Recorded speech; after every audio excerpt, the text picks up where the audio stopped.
Good morning, morning. All right, I think we're actually going to do this today. So, if you were hanging out last night, I intended on drafting. Didn't get to it. So, we're actually going to do it today. We'll do the recording thing here. Let's go ahead. Whatever you played last time will show up here. You can practice with me to start. Use the Find Match tab to try out a new format, or the Events tab to see both limited and constructed events. You'll find the color challenges under the go away. Events tab. I know it's a new account.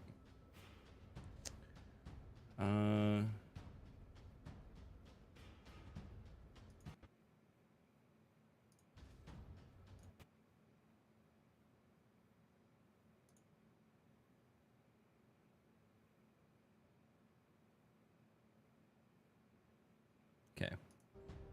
It's the right account. We're good to go. We're going to kick it off. Do the thing. Do a recording.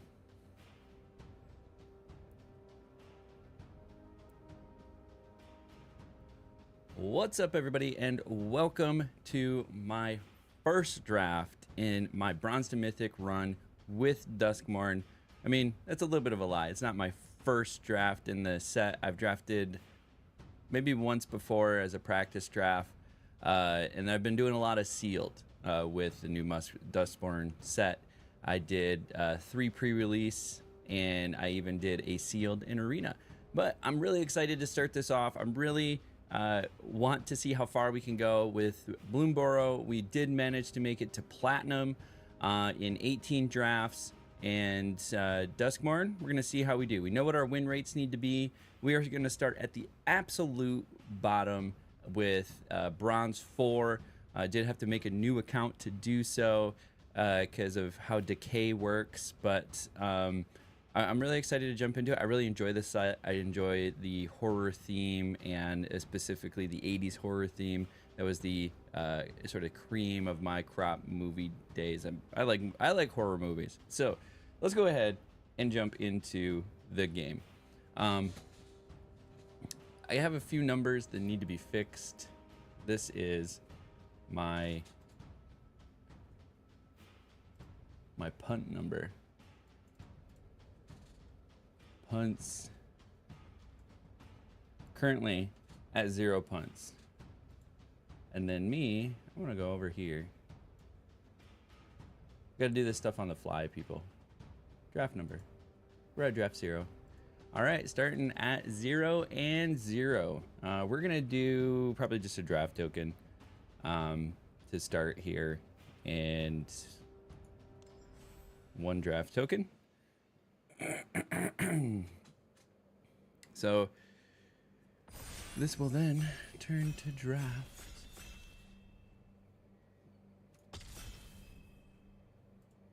Draft 1.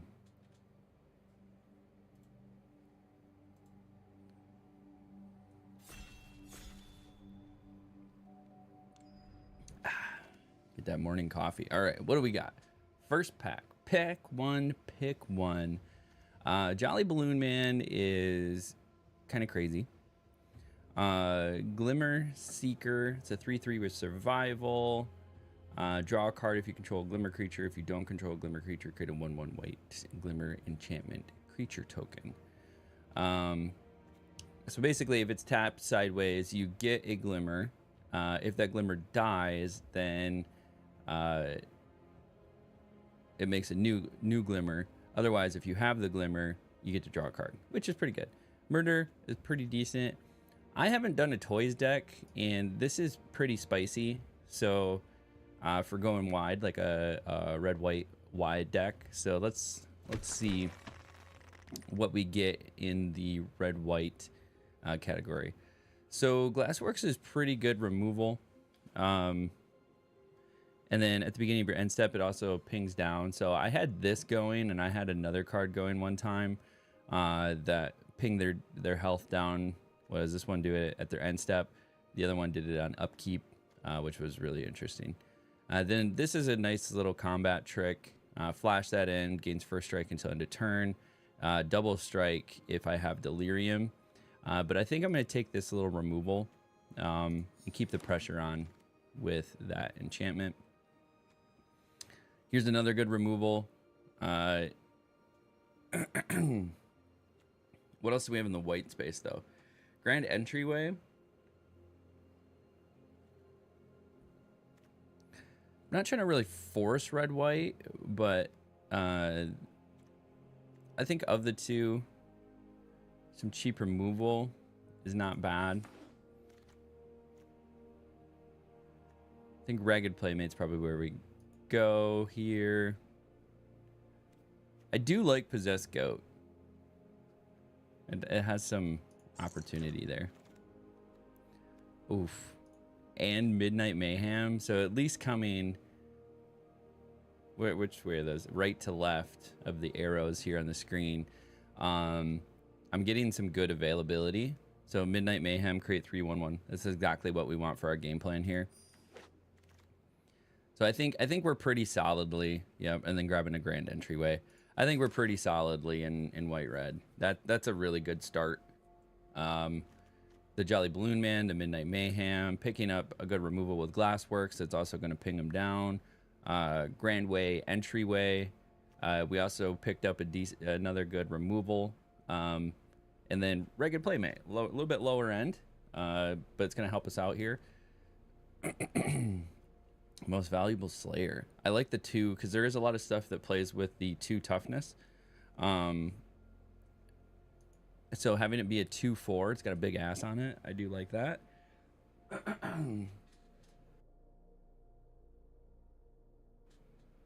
Sorry. I am still...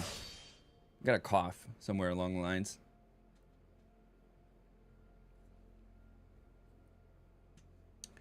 We want to do...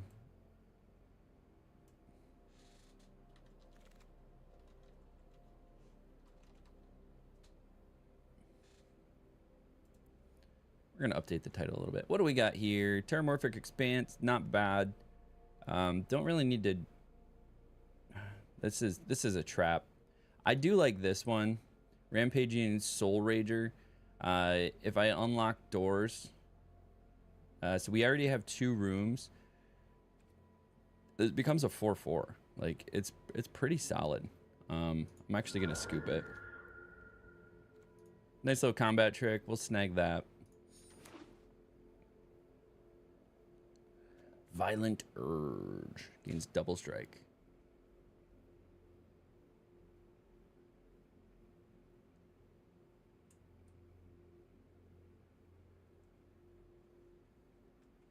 If it has delirium. Do we even have the way? So instant artifact creature. There we go.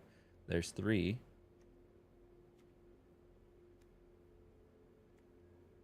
Sorcery. There's 4. I mean, we have some outs. Do we want to grab yet another combat trick? So I think combat tricks are really interesting.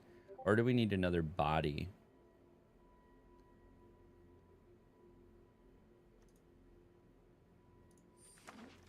I usually like to do 2 or 3 combat tricks. We'll grab the clown. See the 2 or less enters. Vicious Clown gets +2/+0 until end of turn, so it becomes a 4/3. So 2 to 3 combat tricks and then 2 to 3 removals. So we have Scorching Dragonfire. And then Glassworks, that's 2 removal, and then we have 2 combat tricks. So we're kind of being where we want to be. Destroy target artifacts. Change the target of target spell or ability with a single target. And then 1 or 2 target creatures can't block this turn. Grab the prize. Draw 2 cards. If discard card wasn't a land card, grab prize, deals 2 damage to each opponent.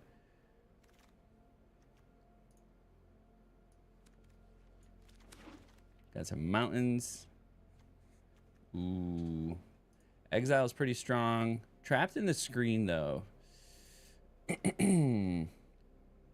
This is only with a creature with power 4 or greater.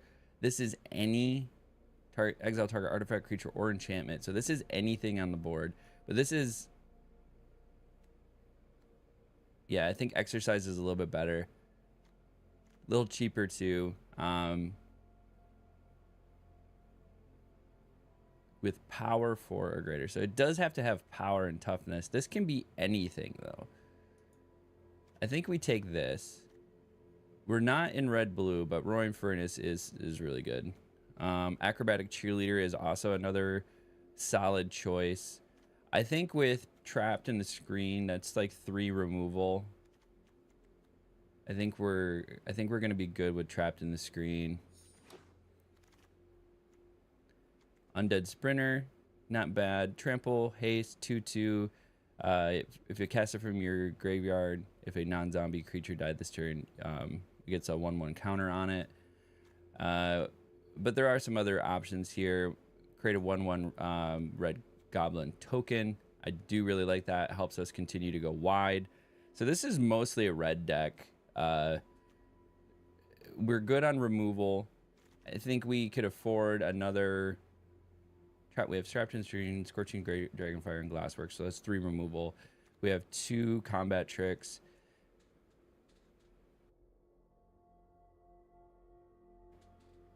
Ugh. Trying not to clear my throat into the mic. And so, yeah, I think Razorkin Horde Caller is really kind of what we're trying to do here. This is also what we're trying to do here. It just gives us more card draw. We also have Orphans, though.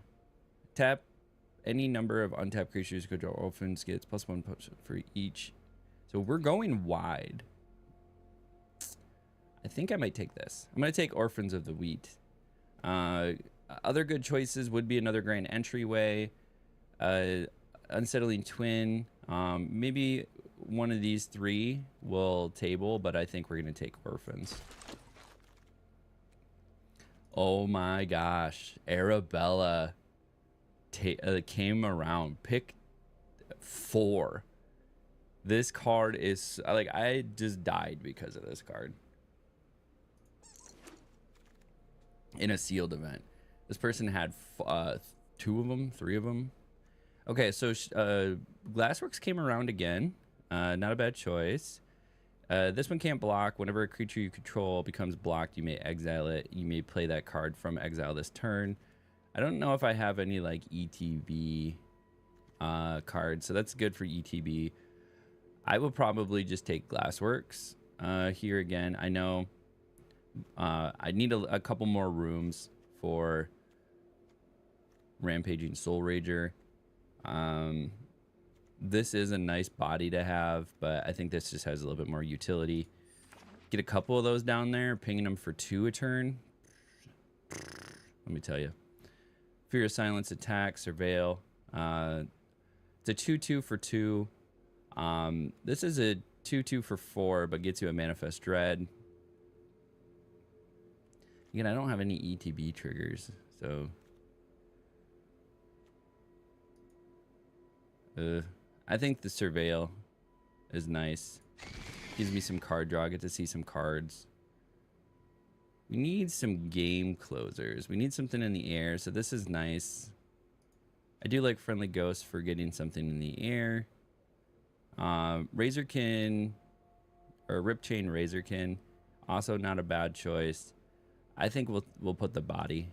I think the 2/4 goes well with our synergies here. Got another Razorkin Horde Caller, so I think that's an easy snatch. I think it's gonna be the cheerleader, honestly. Bedhead Beastie. Yeah, we'll grab the cheerleader. None of these work for us, so we're just gonna grab for the collection. That's gonna go here.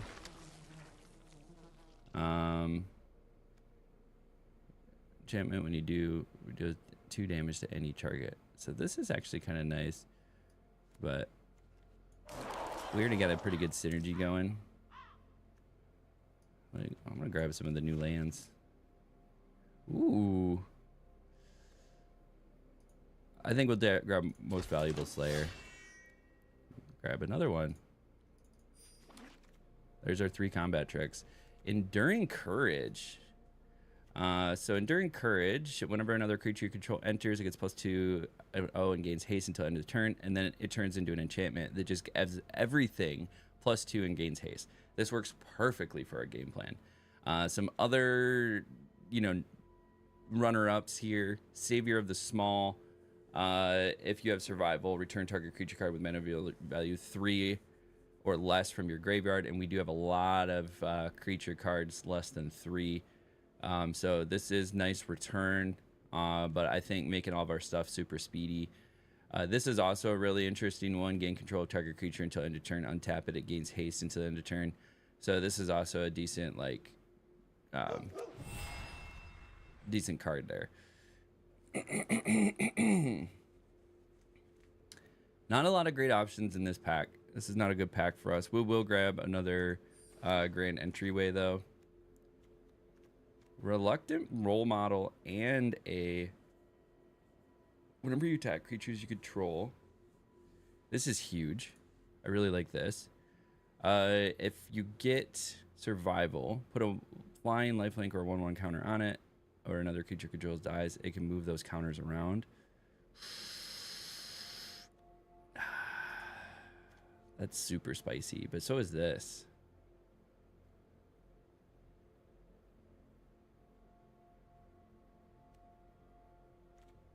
I think we'll take Reluctant Role Model.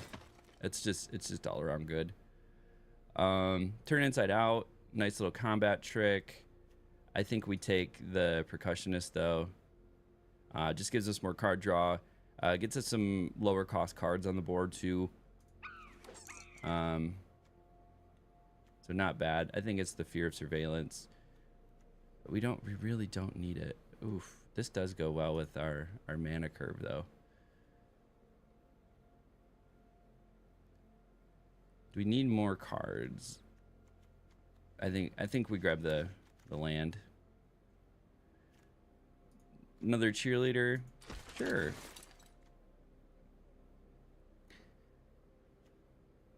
It's so good though.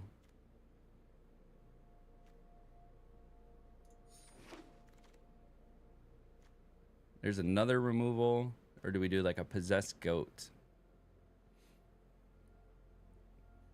and get a 4/4?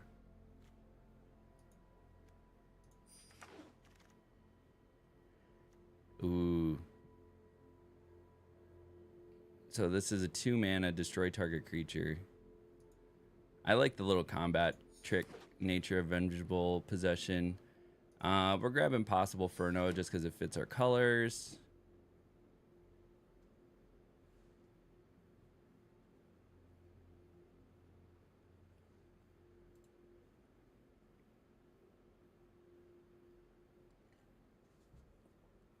I think we got a good little go wide plan here.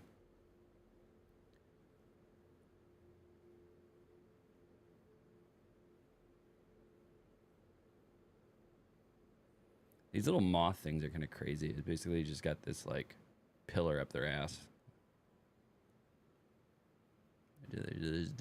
Do. Clockwork Percussionist. Thank you. That's gonna go well. Now we got a nice decent little hand that feeds. We already have too many instants. I think we need the Friendly Ghost. Hand that feeds. All right, we finally got an Unsettling Twin on the board. Okay, we have to make like a bunch of cuts. So we're gonna see Vault Progress. Okay, thank you. Loading deck recommendations. What do you have to say? Build this deck. I always like to start here. They got rid of the Violent Urge. Hand that feeds, Ragged Playmate.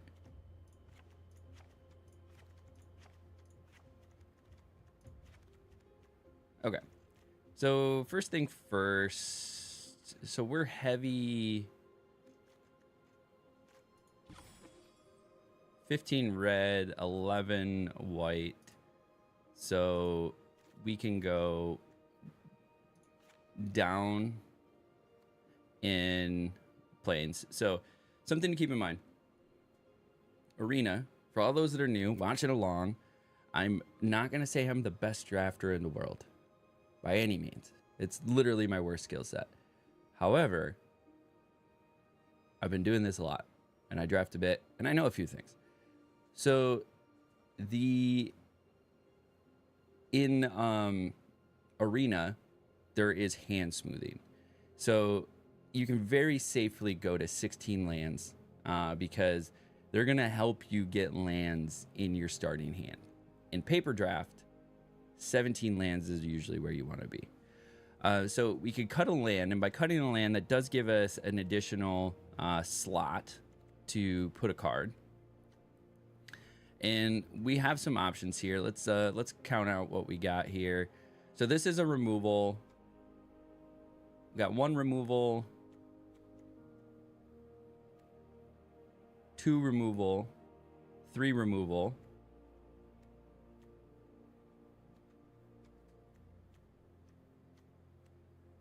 and then 5 removal because of Glassworks here. And then as far as combat tricks, or I mean, we're counting that one. Combat trick here is 1.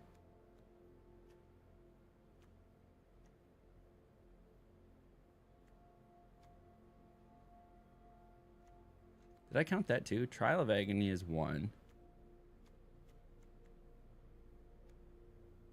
2, 3.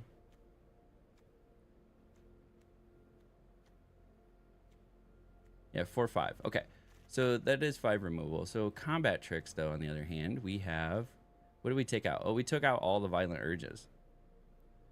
So really, we have turn inside out is 1.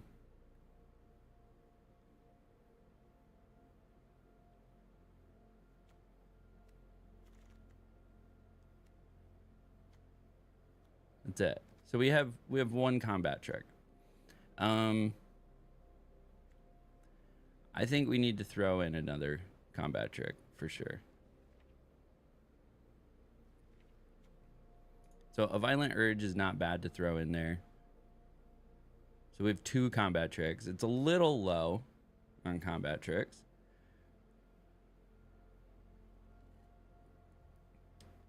And do we need any, like, I think we have all the game closers in here. Do we need something that removes bigger stuff? We have 1 trapped in the screen. We have like a Trial of Agony to deal 5 damage to something. There are some things that do 6 damage, and in that case, we do have trapped in the screen. Like, do we need something that can do bigger damage?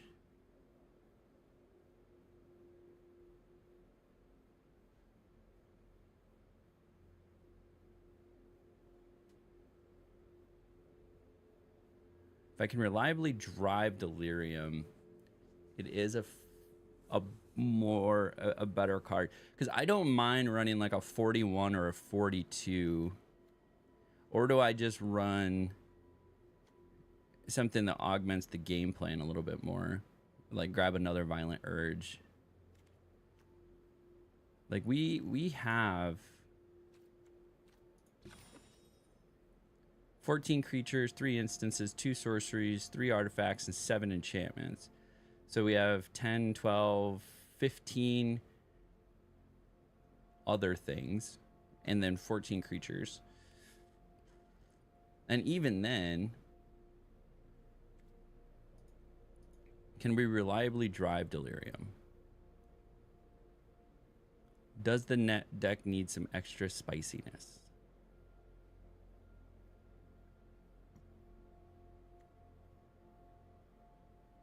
And is the spiciness this?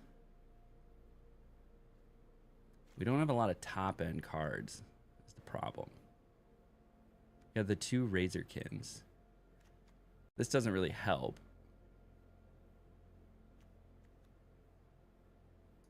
I think we need the extra spiciness just to try to get some damage through with Violent Urge. All right, we're gonna run a 42 card version here. So if you're catching the video on YouTube, go ahead, put a timestamp and tell me your thoughts. How do you think this deck is going to do? We'll take a look again at the deck one more time. This is what we're running. I'm pretty excited about this. Wish I could have picked up like another Arabella, but having Arabella and Jolly Balloon Man are really going to help with the go wide plan. Same thing with the Razorkin. I'm going to be creating 1/1 Gremlins. We also grabbed...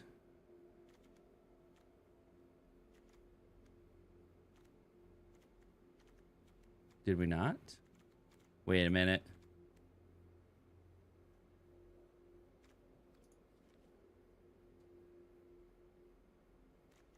No, we grabbed it.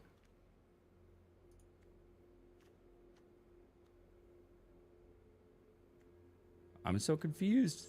I thought we grabbed that card.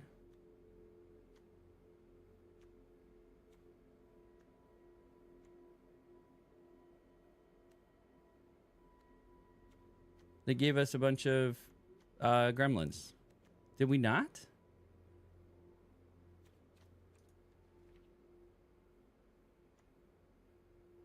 Maybe it needed. I was hoping it would table, and it didn't table.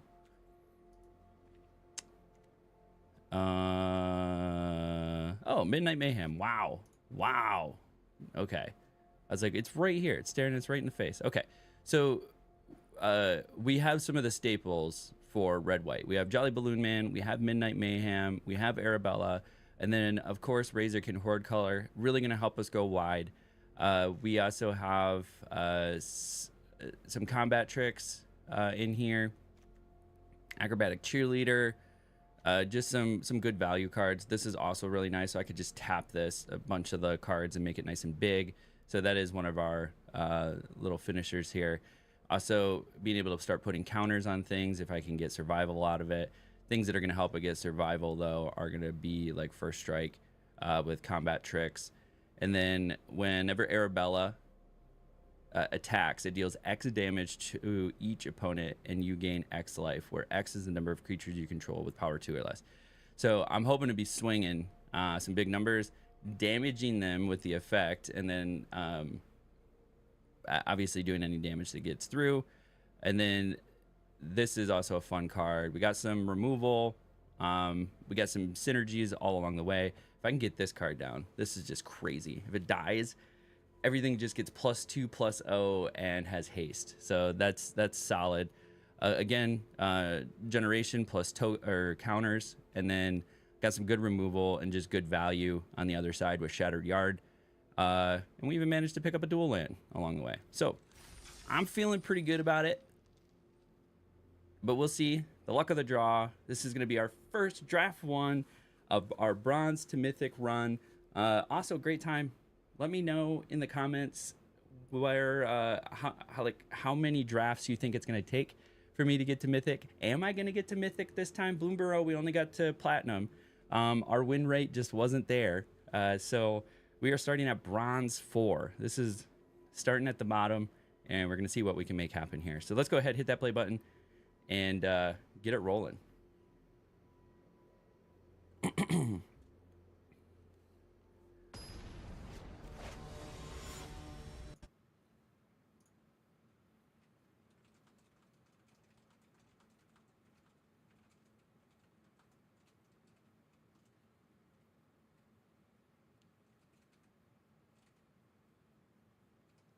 Okay, I think decent start. We got some removal. We got Jolly Balloon Man on 3, Orphans of the Wheat on 2. Let's go ahead and keep that. I don't want to give up my hand right away. Maybe I should wait. Did I have the... No, I had the play.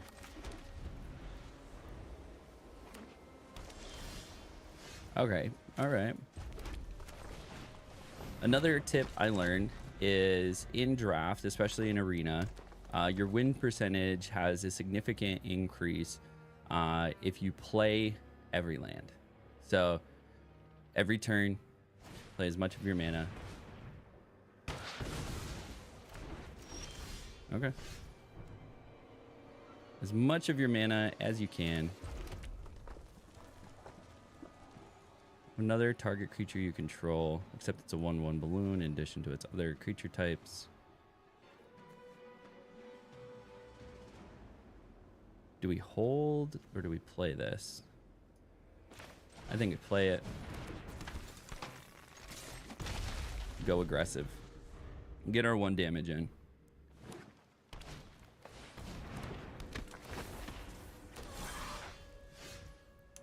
Okay. The beginning of your end step, if a land entered the battlefield under your control, so it's got land.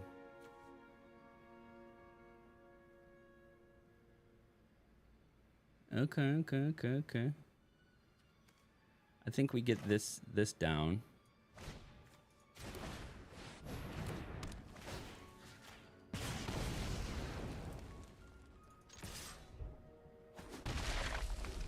Get in some damage. What is it? 2, 3, so 5. Okay, got some stun counters. Ow.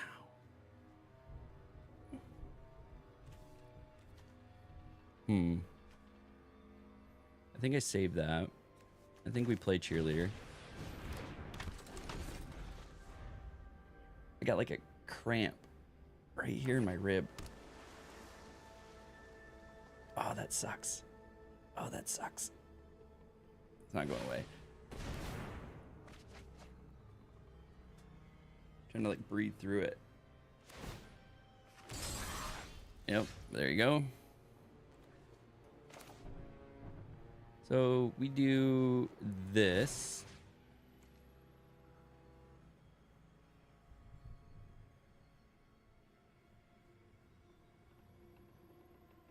Chooses 2 target creatures.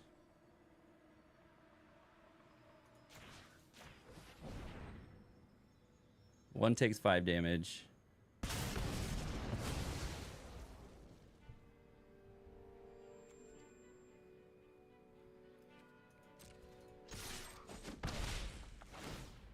This now has flying. And this thing, I don't know.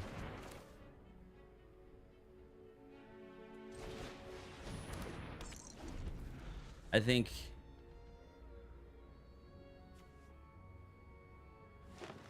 there's land drop 6. This thing's got to die next turn. This is going to generate a 7/7.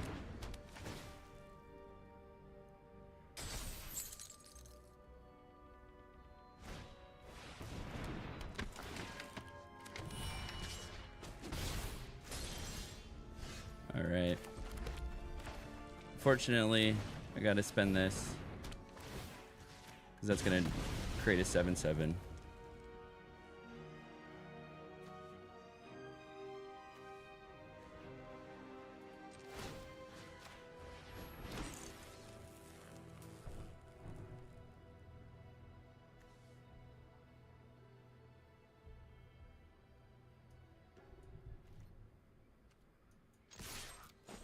That didn't do what I wanted it to do.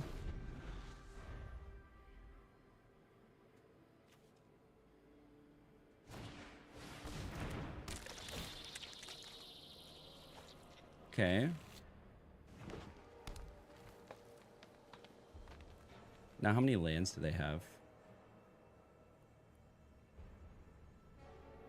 2, 4, 6, 7. 11 is the next prime number.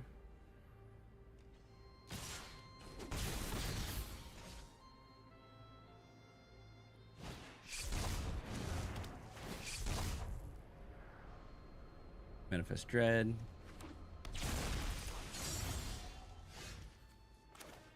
So that's going to come in sideways.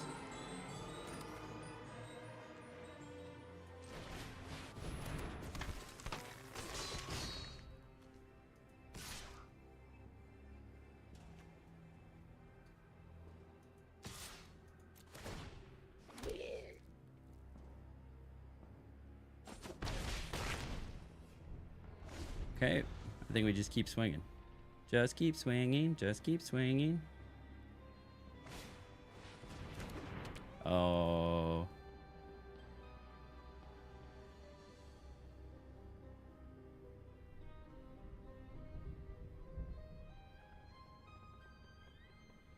What do the rooms do? Draw 3 cards. Surveil. Got another room. Interesting. Okay.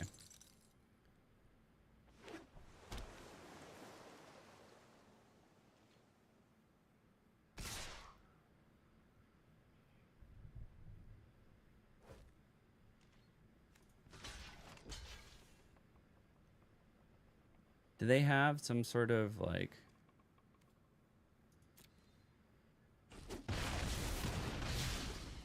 Okay.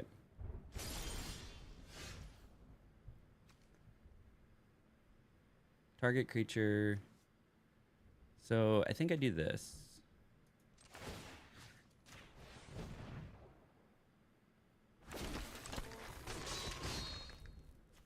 This did lose all abilities. Then I still can unlock a room.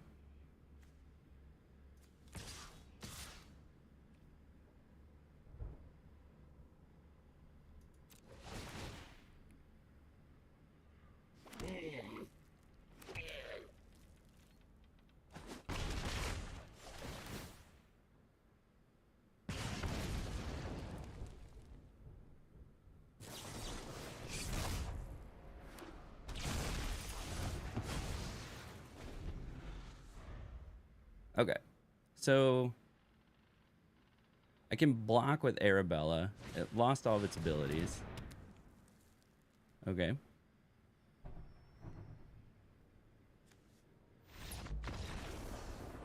Interesting.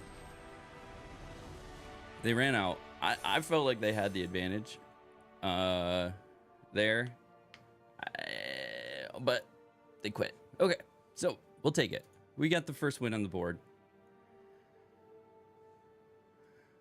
Feel good about that.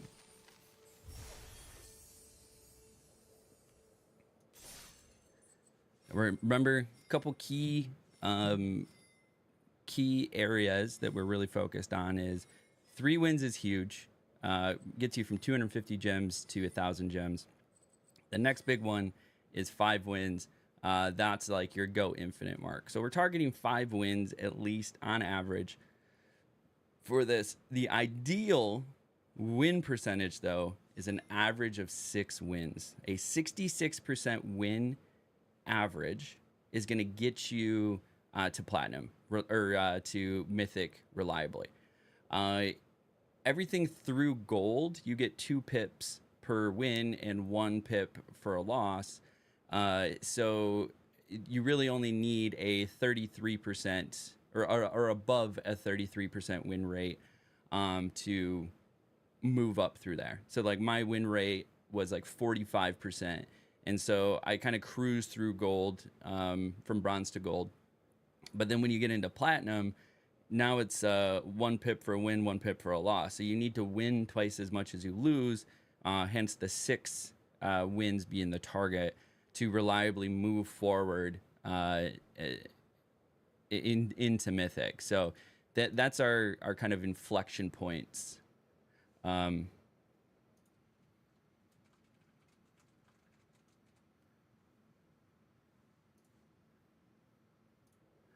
Inflection points in the draft in some of our targets.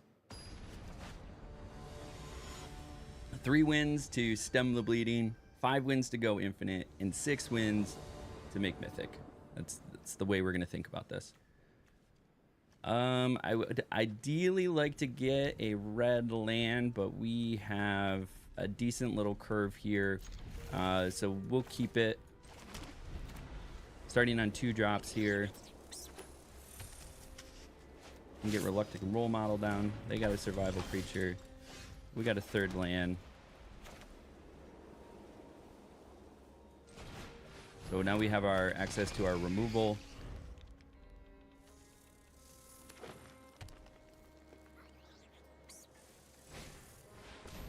Oh, got the baseball bat. Nice.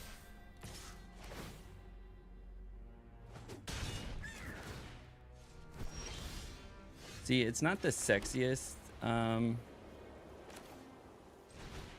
survival skill.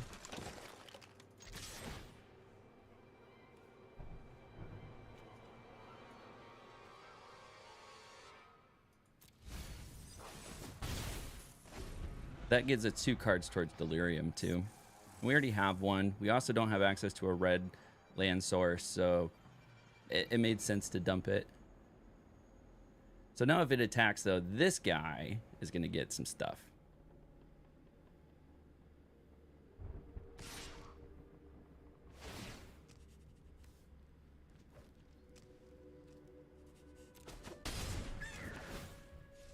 Okay, it's going to take a card. It's fine.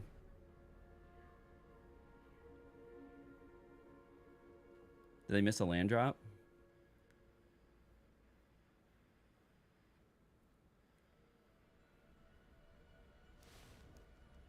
I think they missed a land drop.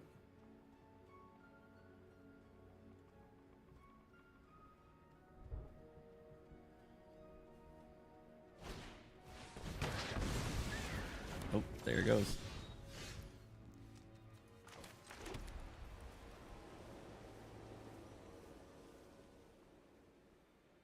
Do I snag this?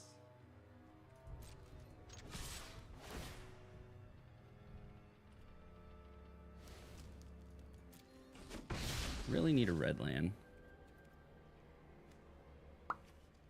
How many do they need? They need 3 or more.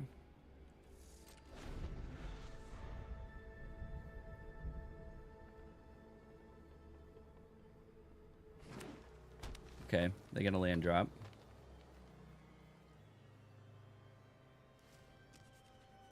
I think three mana is sort of an inflection point.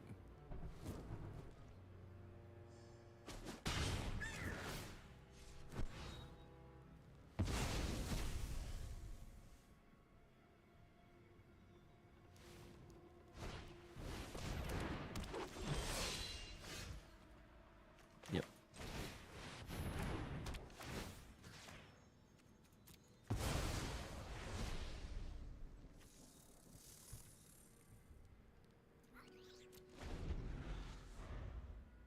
Then they're gonna put the baseball bat on there.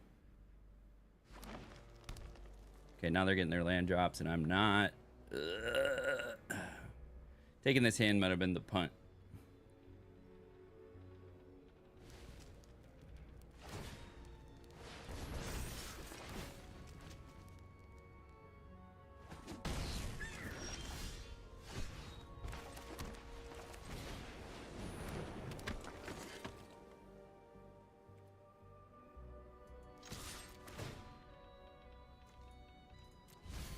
Get out of here.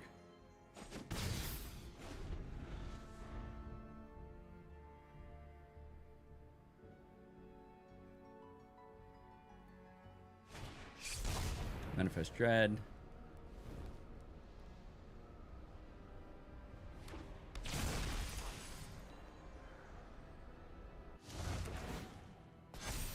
Oh, there you go.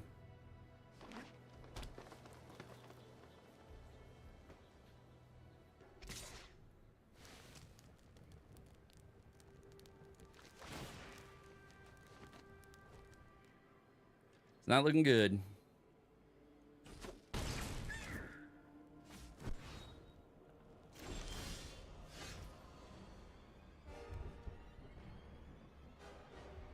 Are you kidding me?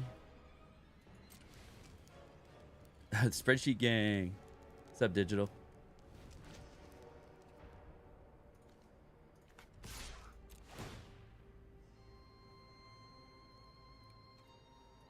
I mean, that's game. They got it. That's dumb. I didn't get all red. I had 3 planes to start, and then drew another 3 planes. All right. That's dumb. All right, so maybe mulligan. Like I felt good. Like I was gonna be able to go like 3 turns with mana that was gonna play 2-3 cards out of my hand. You should be able to like reasonably expect to get a red, but did not get a red at all. Yeah, it was rough. It was rough. I just wanted 1 red. Are you back to work now, Digital?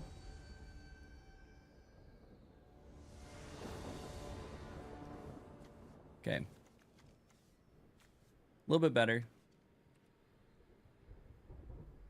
Yep, back to work. All right, all right. Fair, fair. That is the beauty of working, at least for me, working in Pacific time zone. Get these early morning. Do I block? No blocks. We'll just take it. I have 3 tasks on my sprint that ends Friday. Oh. Okay. So, you'll get it done. This card is insane. I've bled so many people with this card.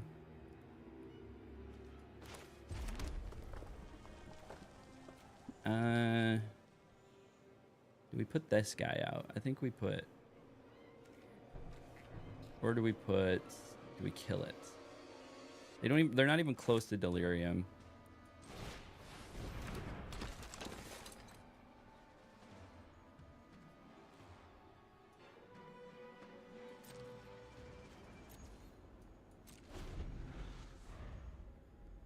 Is that a lot of tasks or a little tasks? I don't know. Like I'm used to like software development sprints where 3 tasks might take a lot of time.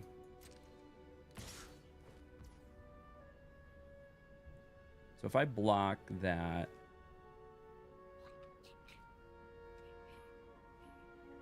they might have something. No blocks.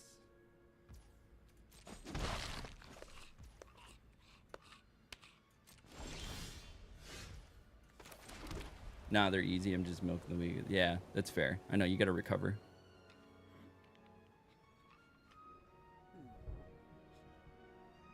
Whenever you attack, target attacking creature gets +1/+0 and gains first strike. So do we rely on that, or do we just remove this right now and swing with this? I think...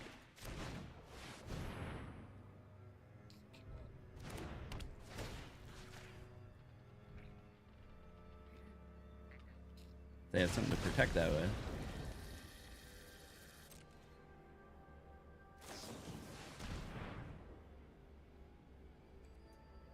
Oh, it's got flash. They're gonna take out the reluctant role model. There you go.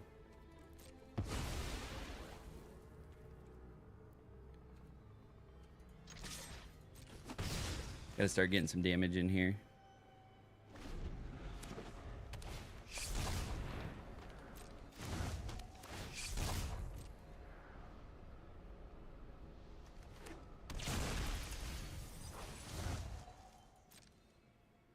They got a Manifest Dread deck. They're going to be pulling a land every turn onto the battlefield, or whenever they Manifest Dread.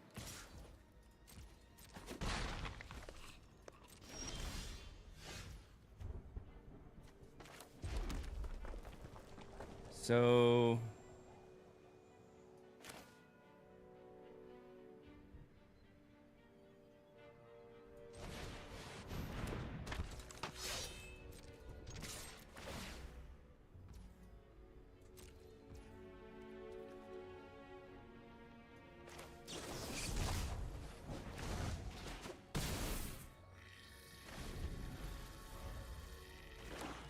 When it dies this turn, Manifest Dread. Oh, it's got to die. Interesting. Oh no, they took my land. Well, I'm glad I used that one card. Okay, so we hold. Do we unlock this door, making them lose a health turn? Or do I give them +1/+1? And then they start punching above their weight class. They're already able to kill everything, so I think we do this.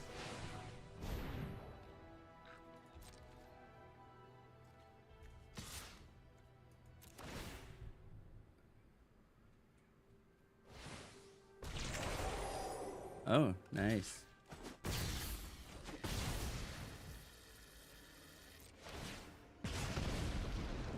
Put you on a 14 clock or 13 clock timer there, bud. How do you feel about that?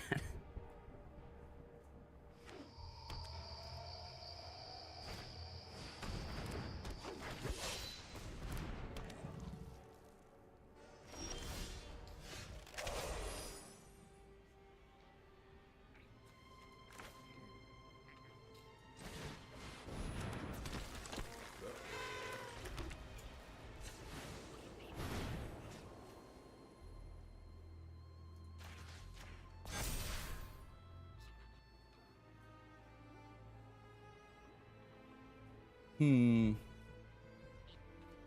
I attack with this?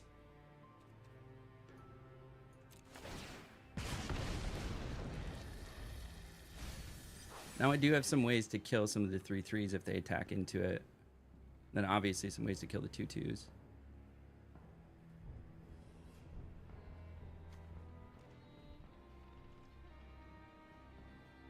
So this removes my hexproof. This just gives him more value on Manifesting Dread.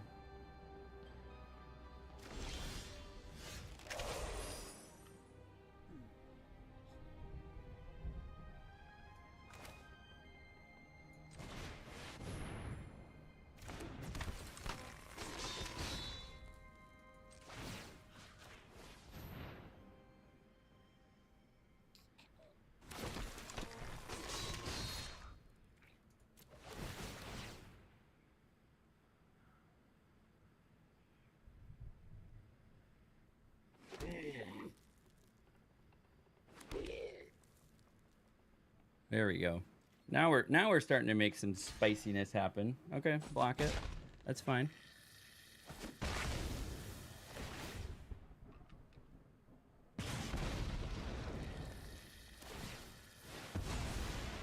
Okay. Gonna make some 1/1 insects.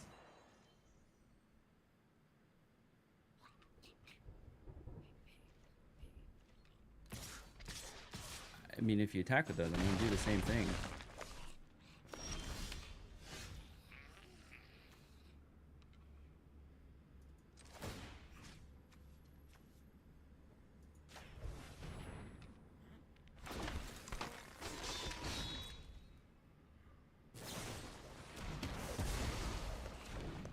Okay.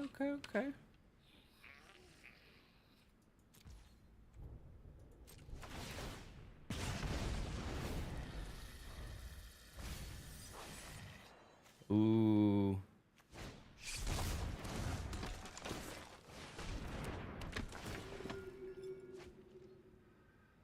Got rid of my land.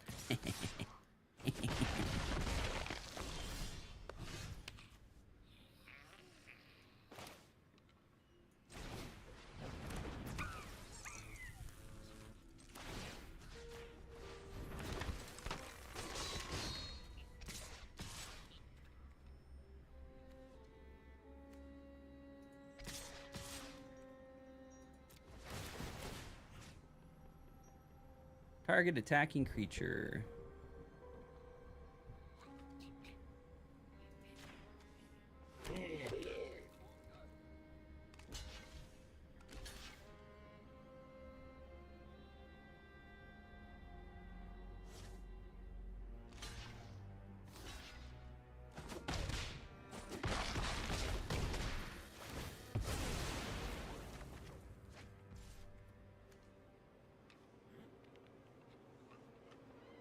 Is it end of my next turn?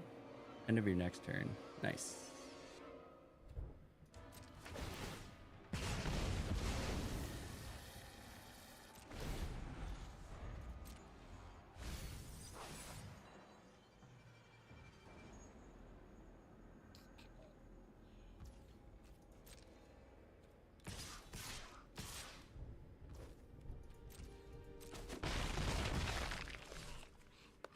First strike until end of turn. Yeah, that's not helpful.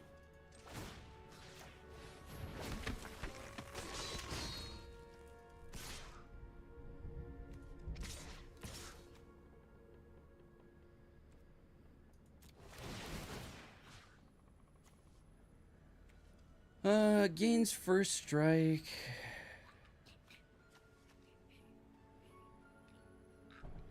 I think you have to do the flying guy.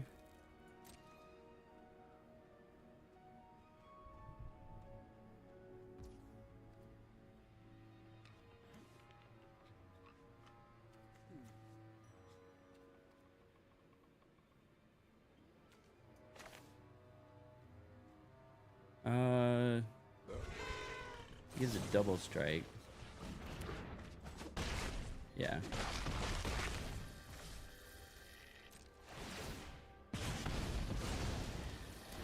Love that card. Yeah, Balloon Man is it's pretty nice. So basically, I just need to survive this. And then...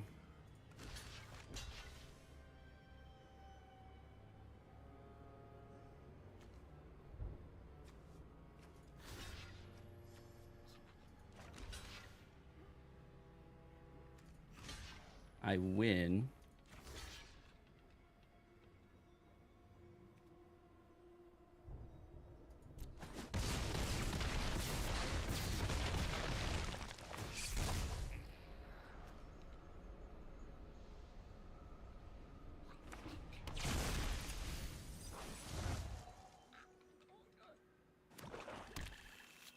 I don't think black-green has a way to do direct damage.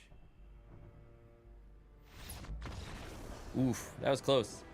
Because I won to Glassworks over there.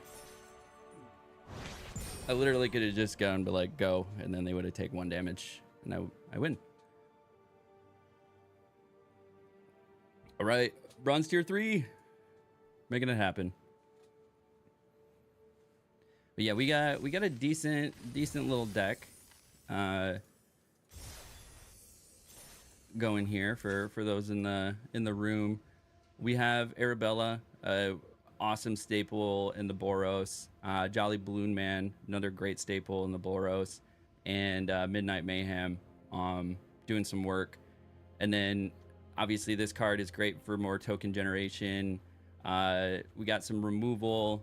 We just got some good value creatures along the way, and also some combat tricks. We are running a 42 card version with 16 lands, just because of hand smoothing in arena.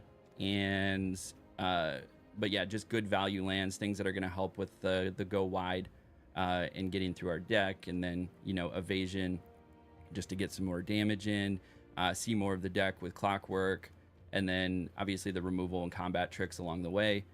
This is just great value on target attacking creatures. And then this, if I can get this card down, that's just OP. Enduring Courage is just really, really good. All right, we're up to our 2 wins, and we're currently bronze 3. So in bronze, there's only 4 pips required to go up in each level, and you get 2 pips per win. So every 2 wins, you're going up a level. So realistically, you could go from bronze 4 to bronze 2, bronze 1-ish. Okay. I do like this. It protects the acrobatic cheerleader. We're going to get that up in the air. We got Midnight Mayhem. That's assuming they don't have spot removal, but most likely do. Most likely do. Especially with black. Here comes removal.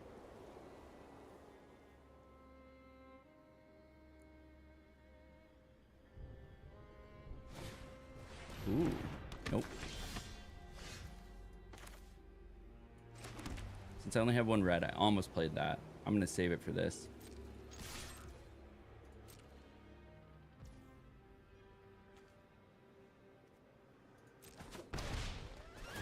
Okay. They didn't want to use it. Okay.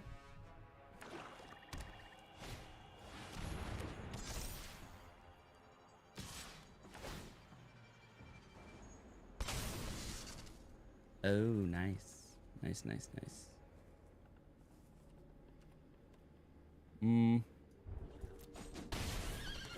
No blocks for now.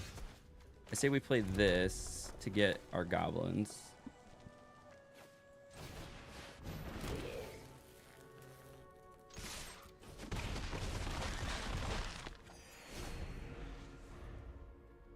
Got life gain off something. What the hell did I get life gain off from? Oh, they have life link.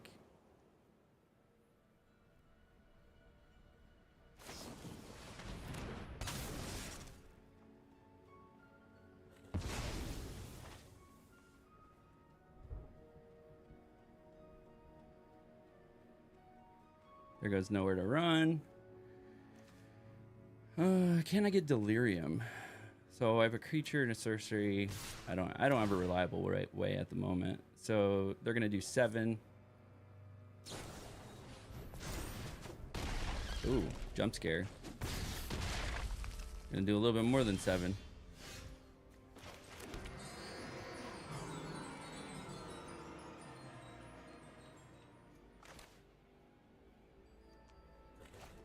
Did they have another jump scare? Do I play this? Ouch. Yeah, that one hurt.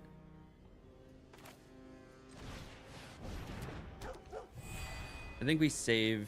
I think we save.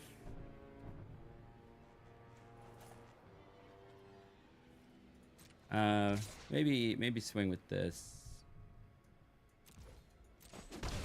Just to see a card. Oh, it's when it dies.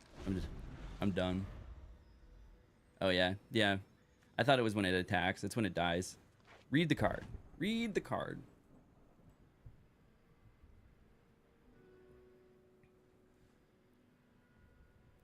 So if they have another jump scare, no bueno.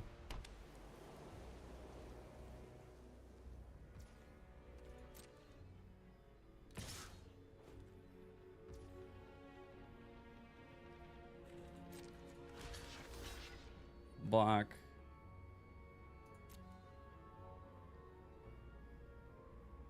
Are they gonna do something?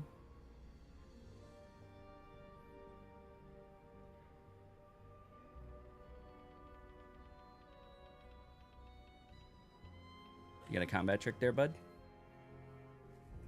Yeah, I'm gonna play the instant if get rid of this thing. It's gonna help with delirium as well.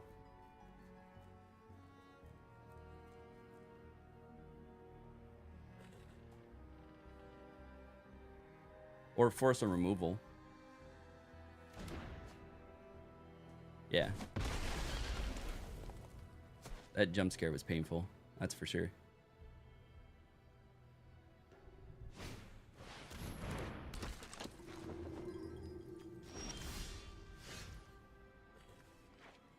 Tap any number of untapped creatures you control. Orphan gets that until end of turn. Yeah, I think I'm pretty good to go all out.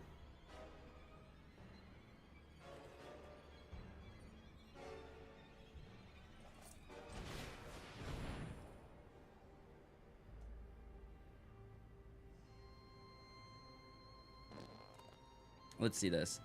So this would be 3, 5, 6, 8.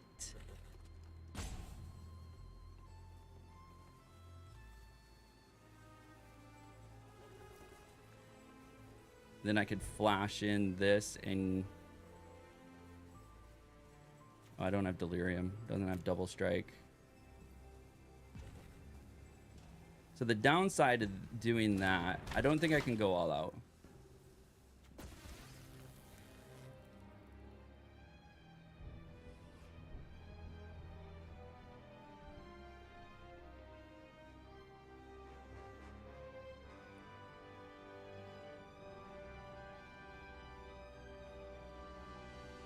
I do think keep the gremlins, so swing with these 3.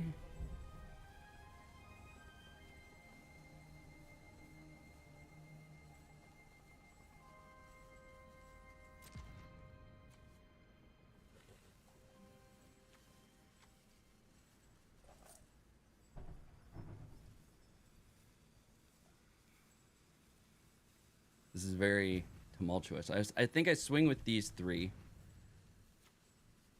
So Clockwork Percussionist, Enduring Courage, and this one.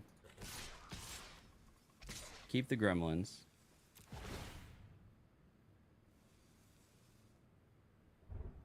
I'm going to submit 0.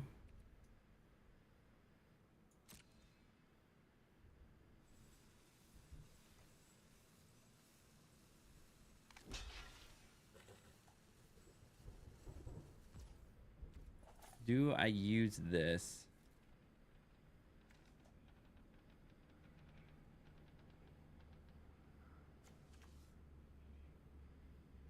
to kill that, or do I save it? 'Cause this becomes a 4/3. We'll have to. Yeah, I think I saved the. I think I saved the orphans.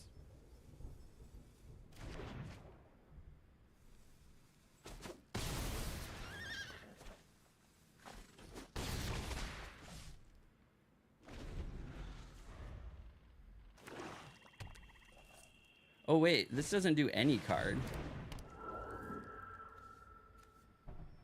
I thought this was the one that pulled any card.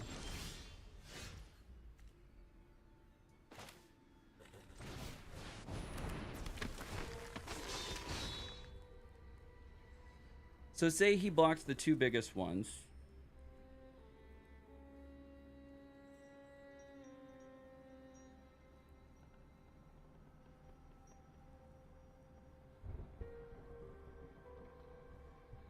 Which is the 3/3 and the 6/4.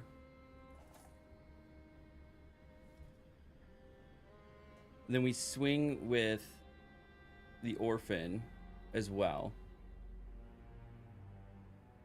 And then I can get 7 through because this is gonna generate.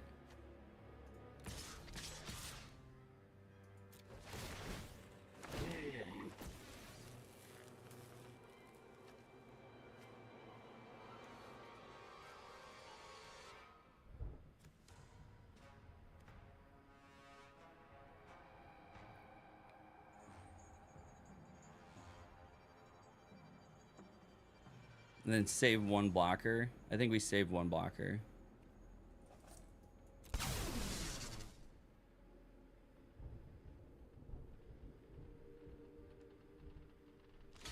Yeah, I was gonna say something's gotta die.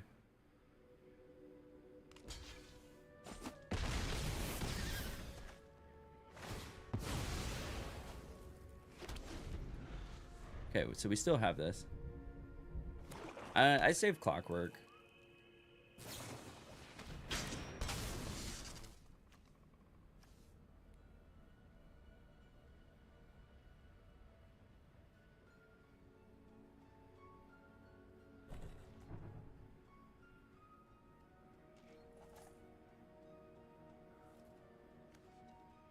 I mean, they're gonna do 3 damage to something. There we go.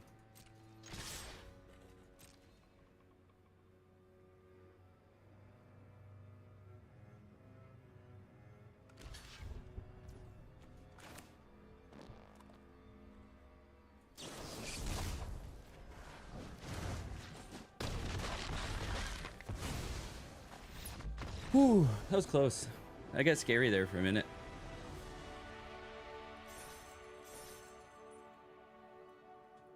Yeah, he should have saved that. But. Well, they also had. Oh, Delirium. They needed Delirium. I was waiting for him to pull this back out. You can resurrect cultists to your graveyard to the battlefield with finality counter. And they never got Delirium. I was like wondering why they didn't play it. So they never got Delirium to play this and put the other body down. And then they just drew bad. So, worked for us. Got to pay back attention to work. That's fair enough. Fair enough. I appreciate you joining the spreadsheet gang here. All right, we got the first big inflection point, which is 3 wins, quadrupling our gem reward from 2 wins to 3 wins.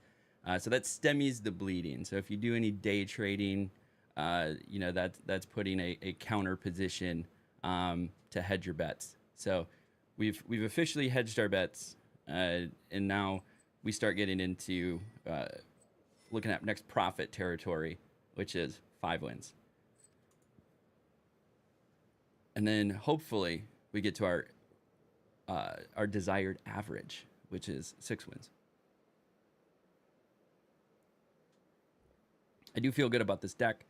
It's also early in the draft season. I think early in the draft season is probably one of the best times to draft, just because there's going to be a few people that are good at drafting that are just going to, you know, skyrocket. And then the rest of us are figuring out the meta, and so by the end, drafting gets really, really spicy because. All right, we got our third land. Everybody gets really good at drafting and starts to know the set, and it becomes quite a bit more difficult. I've noticed that the competition, well, that's going to be a problem.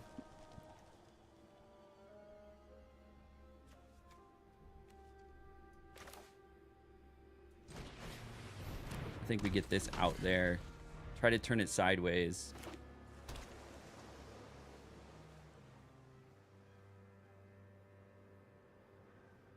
And get flying on it.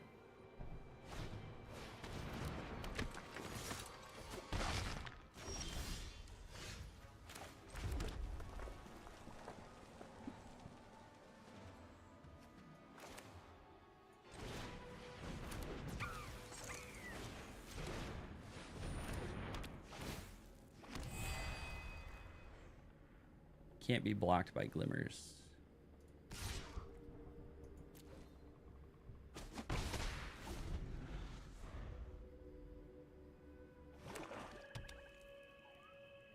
Yeah, this bird is gonna be a problem. So will that. Oh, I need some of my removal. I got good removal. Twitch can't do that. Well, it technically is Twitch. It's an add-on from Untapped. I'm not sponsored by them, but I do enjoy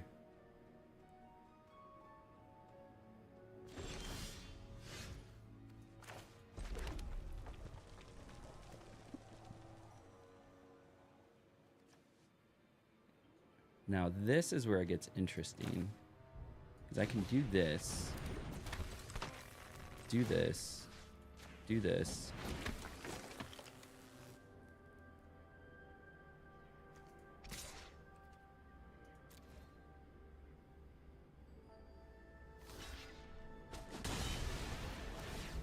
That's not what I wanted it to do. Dang it.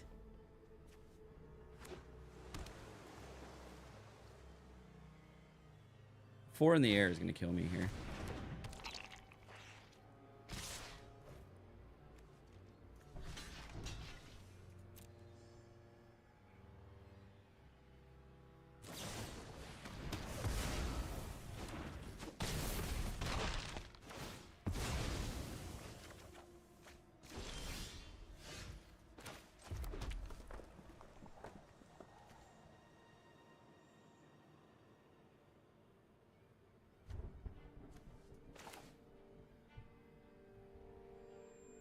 This is rough.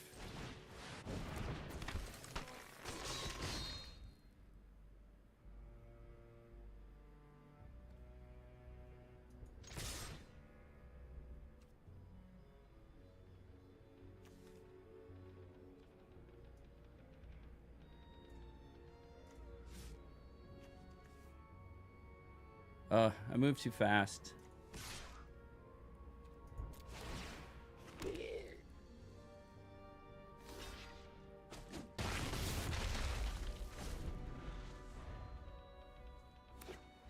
I don't know what the plan is here.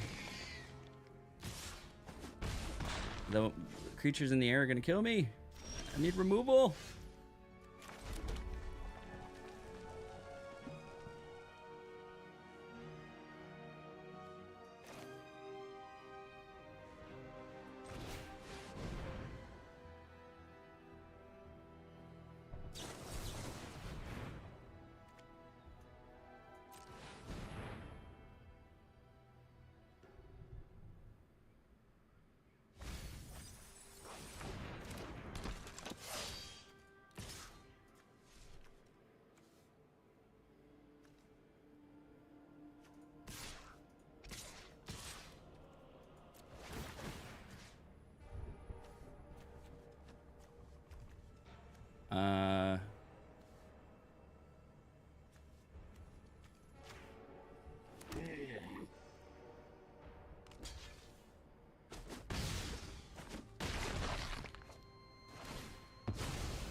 Yeah, face, that's game.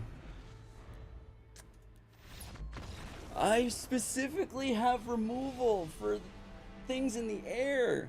I didn't get any of it. Oh, God.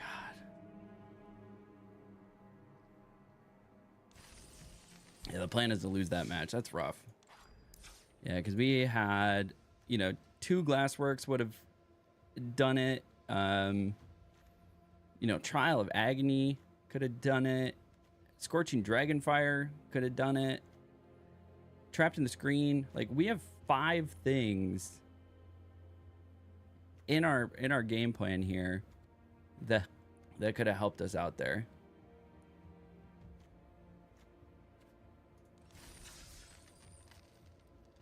That's rough.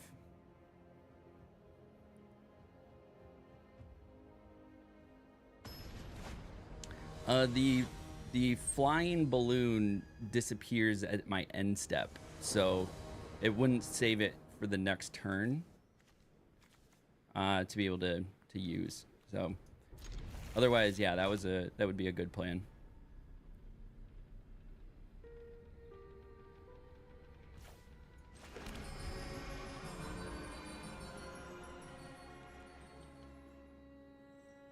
Create a red one red balloon creature in addition to its other creature types, and it has flying and haste. Sacrifice it at the beginning of the next end step. Oh.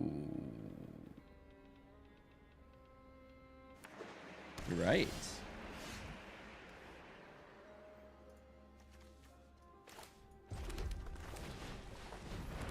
I thought it was just regular end step, but it's next end step. Reading your cards explains the cards, people. It's twice. Actually, we're putting it up there. We've had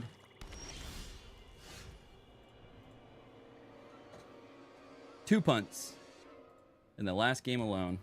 Got a punt count going.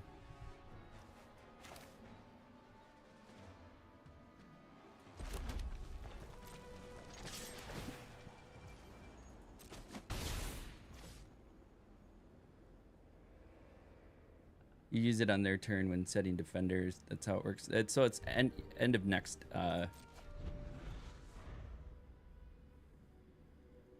Creature, in addition to its other types, find sacrifice at the beginning of your next end step. Oh, I guess, yeah, you could do it on their turn as a defender. Yeah. So I read that wrong for a second time. But yes, you could do it on their turn. And that's how that would work.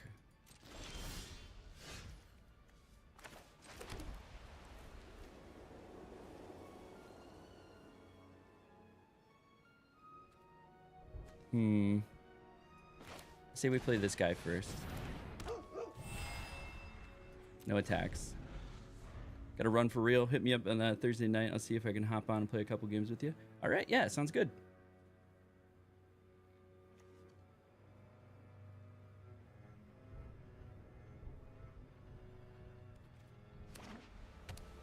What? So if they swing, they probably have a buff of some sort. I think I let it go through so they don't get the living phone trigger. But even if they kill it, this is... I'm here for the effect.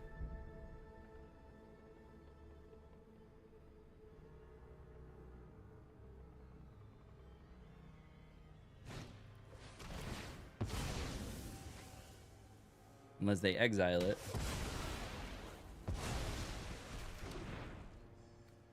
There you go. They exiled it.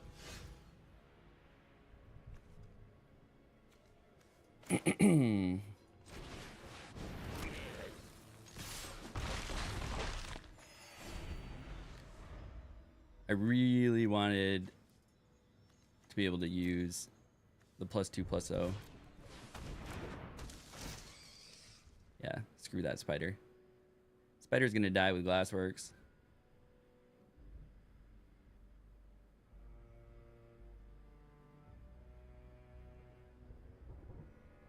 Because they're probably gonna punch some stuff in there. Well, yeah.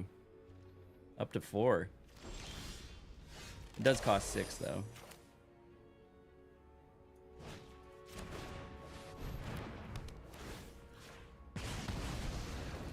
Bye, spider.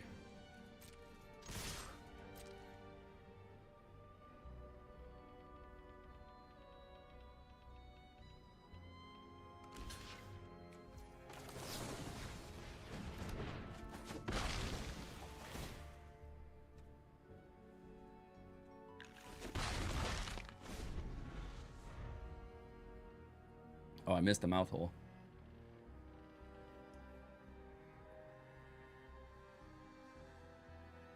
So most valuable Slayer. Or do I turn this on? They don't have enough to activate that yet. They can only activate it as a sorcery. Unless they drop another land.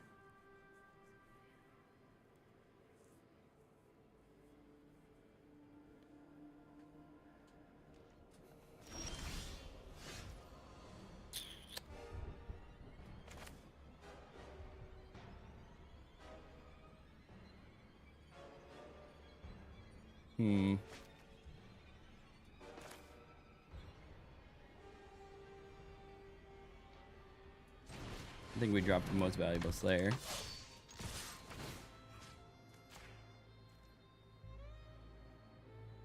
Block one without first strike. Does two. What do you got for removal out there?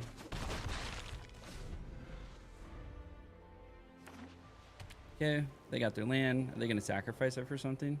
Do they have anything good in there? Maybe Spider. Sack for Spider, but then they still need 6 to play Spider, and they only have 5.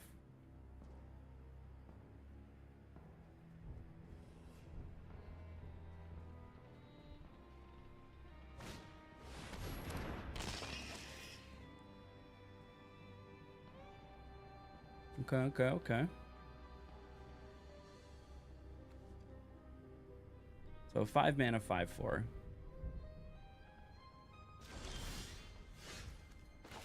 Not ideally what I want here.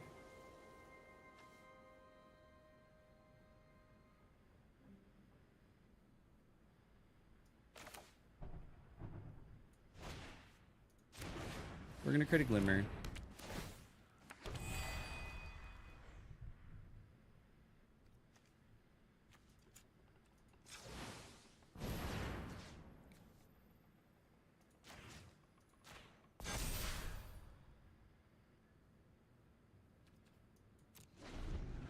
Then we save these, so when this thing attacks,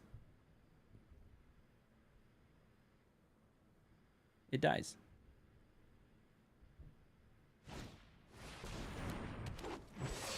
Okay.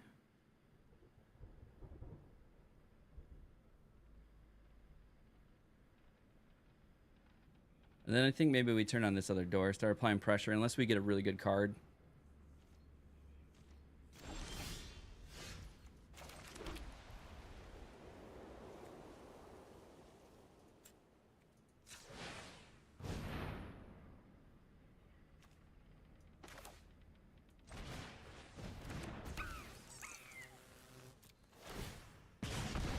Okay, we have built up a wall of defense. Now we are officially put them on a 10-turn clock.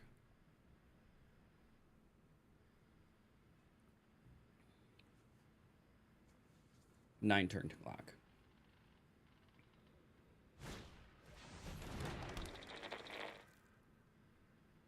I mean, it's a cute little card. Are they going to surveil too? Draw a card? I just think it's funny. I mean, look out on it, face down a creatures your opponents control at any time.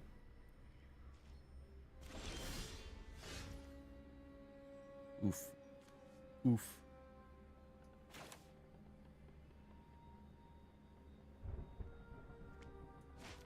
Or do I do this?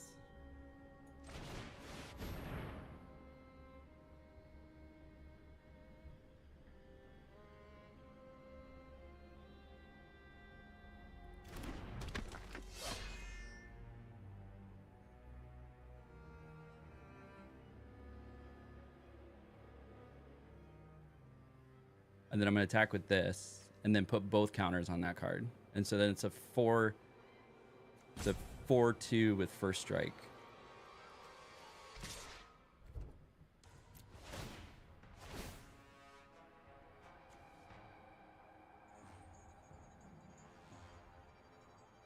Which kills their board. It's slow and steady.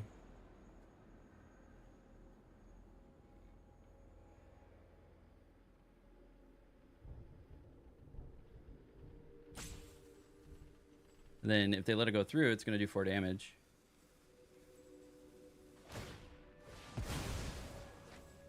What are you looking for? They might have that card that does 2 damage, gain 2 life.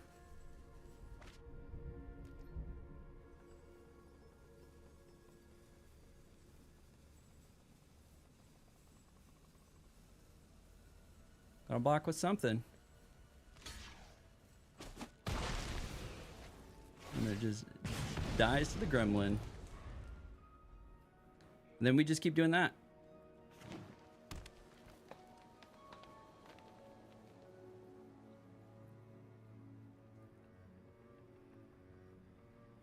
What do you got going on here, bud?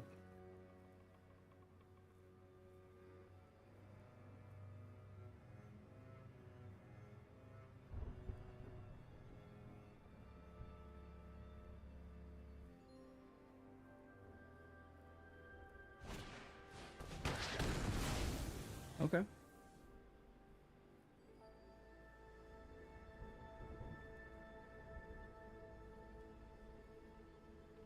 this 5 or 6? 4. Okay. 4 to do this. But they still got to sack it. They're going to be down a creature. Bring back Spider.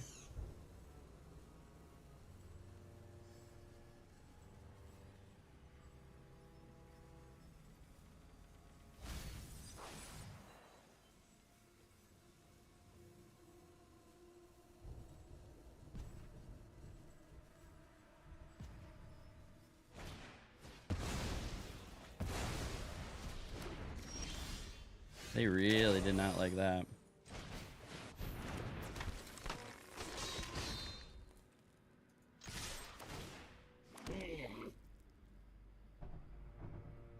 Full swing here, bud. You can only block 1. And then it's going to be 4, 5, 6, 7.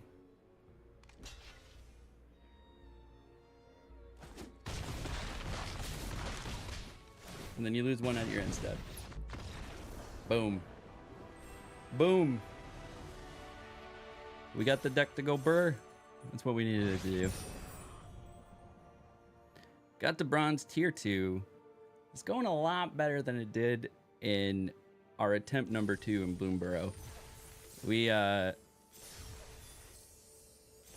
would one draft, 1 level.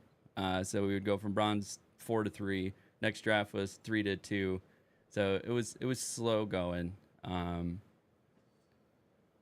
But we're cooking. We're into 2 now. So if we get 2 more, that's going to be the ideal.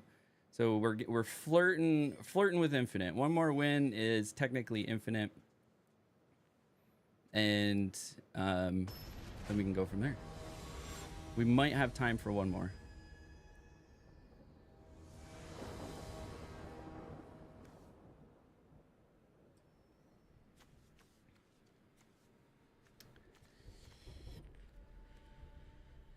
I think we have to mulligan. Yep. That was the better call. But then we didn't get any cards that we can play.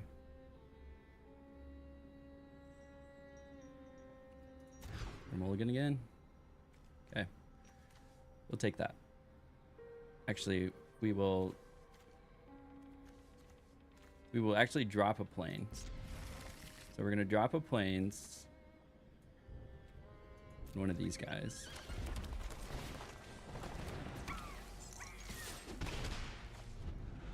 That was rough. I've been mulligan to 5.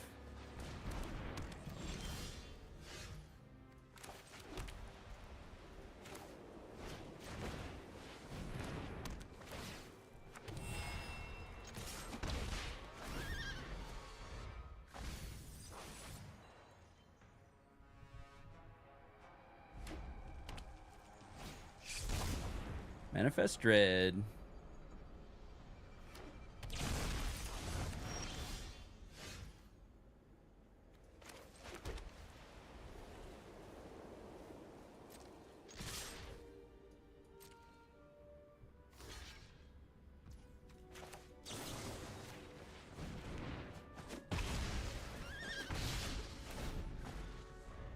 Ooh, it's a sorcery. Still don't have delirium yet on that.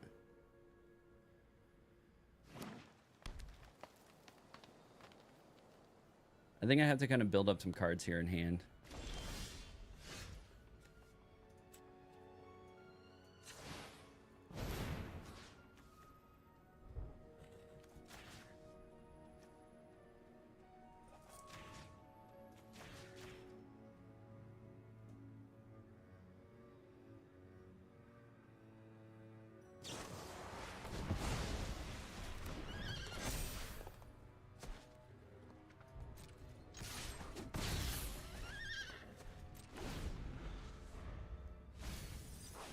Milling. Oh, they got delirium. Basically, it gives itself delirium, which is crazy.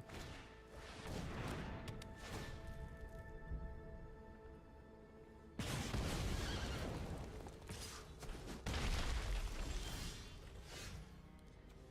think we just do this.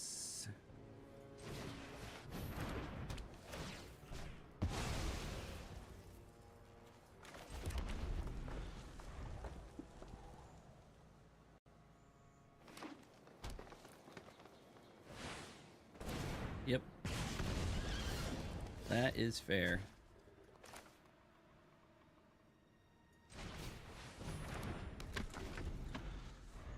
But we'd have removal, so if they try to build a board state again, we can do something about it.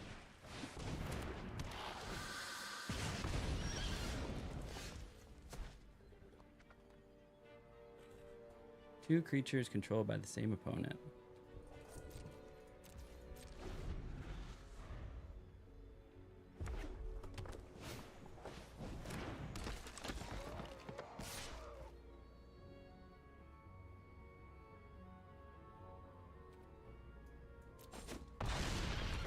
This might be it, boys.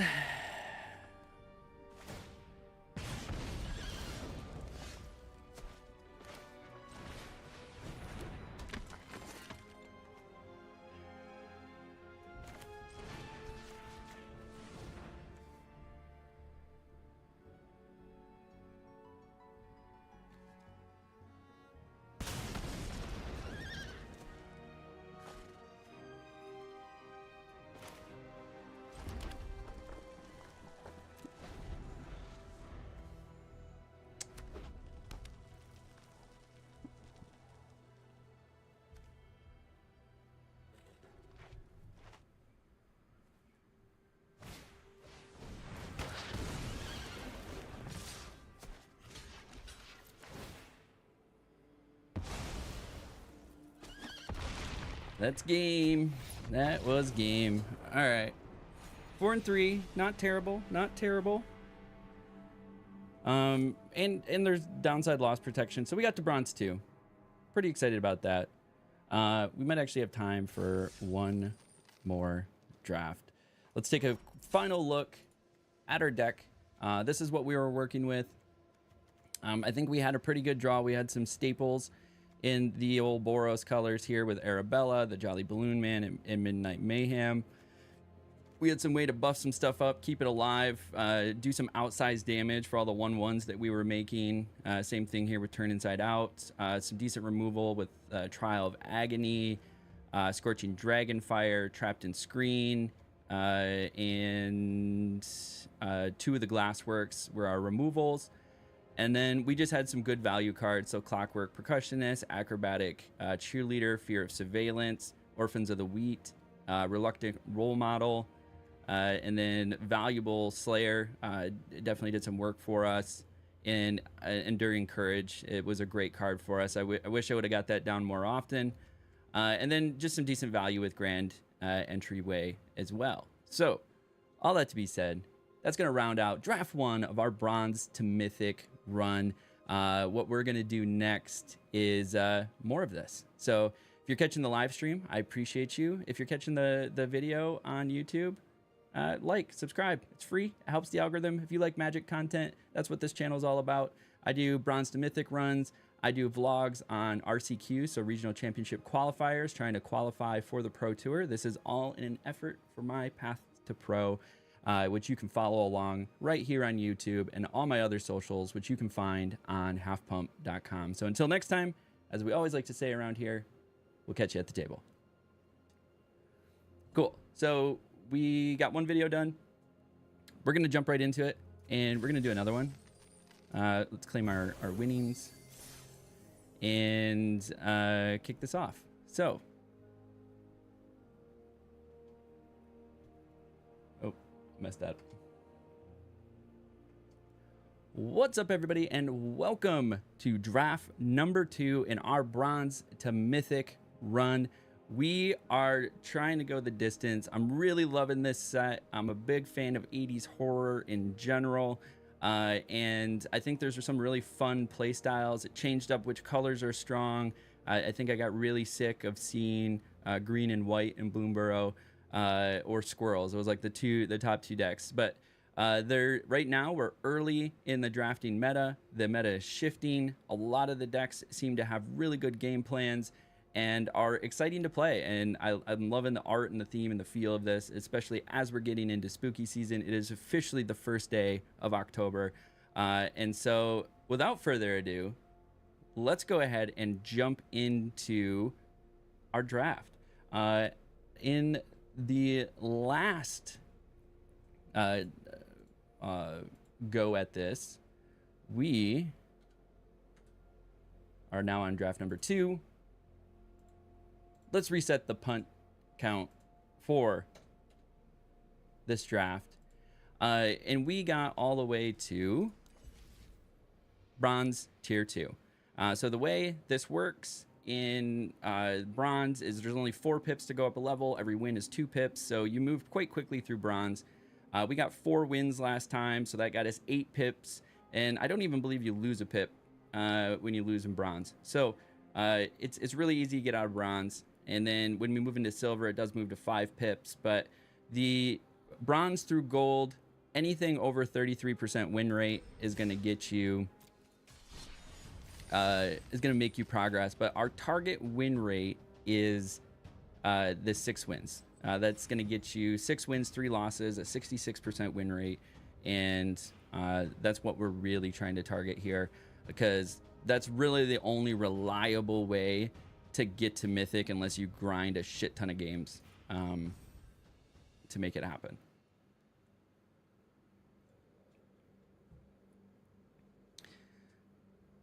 And we also, fun fact, in order to do bronze to mythic runs, you technically have to have 3 accounts because of the way decay works. So my other 2 accounts are in bronze, but they're in bronze 1. Well, no, one's in bronze 1 and one is in bronze 3. So in order to actually have a bronze 4 run, so starting from the bottom, now we're here, is, oh god, this card is so freaking creepy, but amazing. This is just an all-around super strong card, like A rating. It's a mana dork for you, and then every time you create mana with it, it puts a counter on it, and then I can sacrifice it and create a bunch of 2/2 green spider creature tokens for each twitching Dow, each counter, and then I can activate that as a sorcery. So that is really strong. That gets us into green, which is another really good color for us. So we might be in like green black, but we'll see. Overall, twitching Dow is definitely one of the strongest choices here after everything I'm seeing. So we're gonna go ahead and grab twitching Dow. God, it's so creepy though. Basically, you fill this toy full of spiders, and then it bursts open, and there's a bunch of spiders.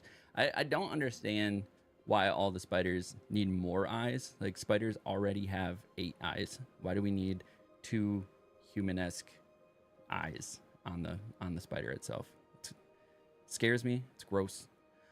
All right, so we have some decent options here. Beastie Beatdown will kind of get us into Delirium. Just trying to stuff the graveyard with some stuff. 4 more types. Put 2/1/1 counters on the creature you control. So it's a sorcery. Patchwork Beastie, another strong Delirium card. Nowhere to Run would get us in sort of like green black. It's a solid removal choice. We also have Trapped in the Screen, which is another solid removal choice. Get us in green white, which would be more like survival. Do we want to try to do So this is also removal. This is really just an all-around strong card. And it works well with Delirium. I don't hate Patchwork Beastie either. I don't know. Let's grab it. It's good value. And we'll see where we can go here. Ghost Vacuum is also insane. But is it better than Overgrown Zealot? It's a mana dork. And then it can also give you 2 mana if you're going to Manifest Dread. And it's a 0/4 body. And then we also have Flesh Burrower. Ghost Vacuum can do some crazy stuff, though.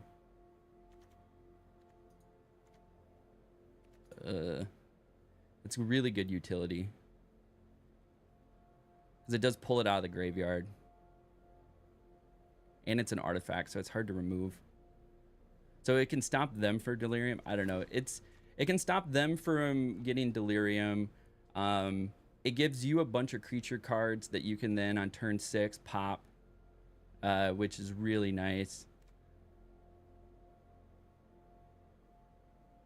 5 damage to target creature. If that creature would die this turn, exile this. As an additional cost to cast a spell, sacrifice a creature or enchantment or pay 2. So it's essentially a 4 mana. Do 5 to target, exile a creature, or I can exile something. We also have Murder, Cathartic Parting.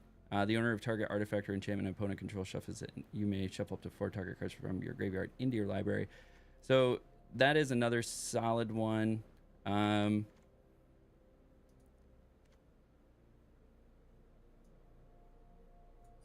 This is decent removal. So I can sacrifice something and deal 5 damage to target creature and exile it.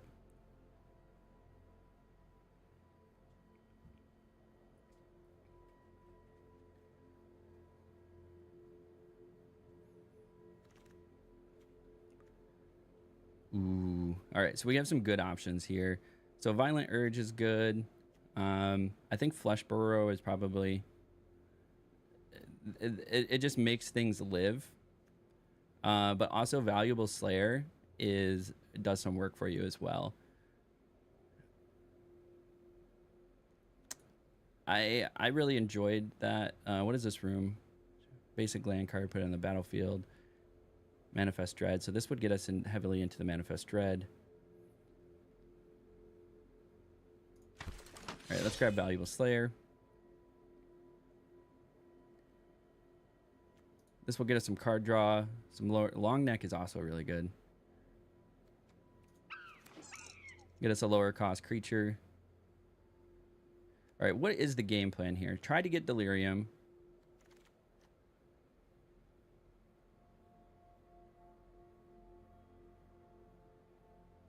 Not a lot of great options for us here.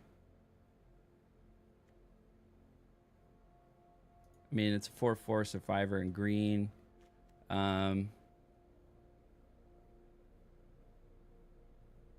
This can be a nice little board wipe for like 2/2. It's expensive though.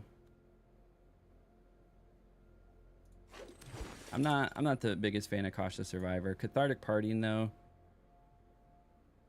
That will cycle some stuff back into our graveyard.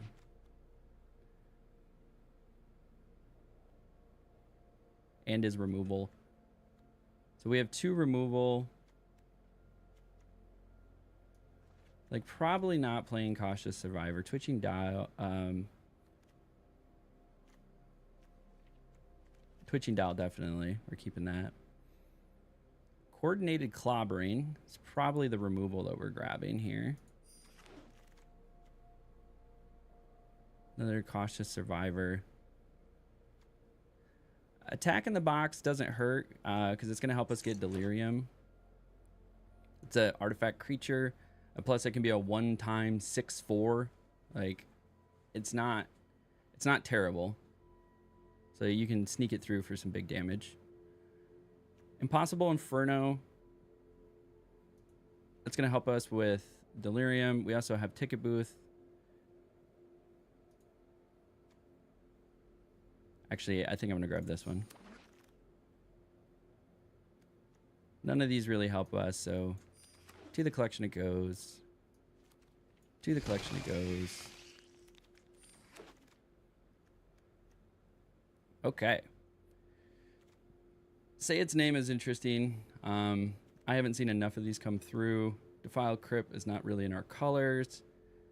Lands you control. This could help us get into black.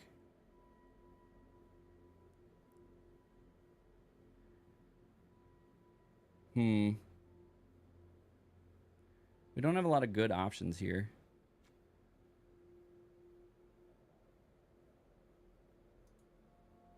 I think greenhouse this is not a good pack for us in general.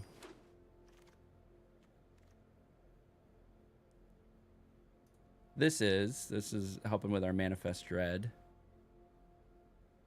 Is there a better option? So Glassworks is really good removal. Monstrous Emergence is good removal. I think we need some more. We need some more staple creatures. Insidious Fungus. All around good card. It can do a lot of stuff.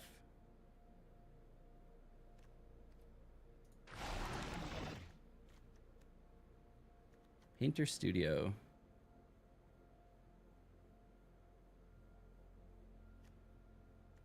Watchful Watchdog. Get to Surveil. Probably going to grab Painter Studio. And we got Beastie Beatdown. We got a second one. It's going to go well with what we're doing. All right, we're going for Delirium. We got some enchantments. We got creatures. We got some artifacts. Sorceries. Artifacts. Enchantments. Yeah, we're good on that.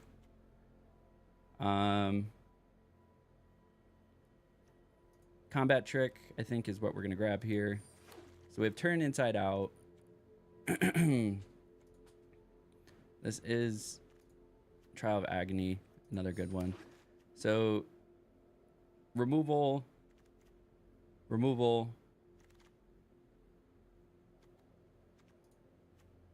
This is just insane. Wildfire Wickerfolk. Haste 3/2 gets 1/1, has trample as long as there are 4 more. So like goes really well with what we're doing. Removal. So 1, 2, 3, 4, 5, essentially.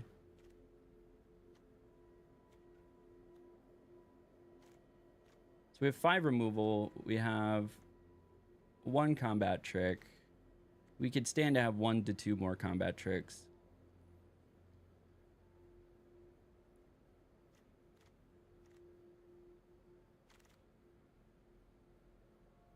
Say its name's just going to keep coming back around. I don't know, another attack in the box? Mill 3 cards and return a creature. That's going to help us get Delirium.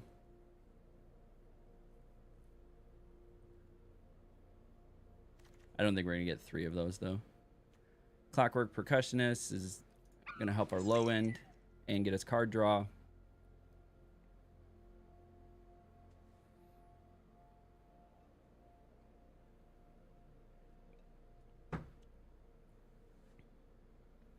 We have officially finished our coffee.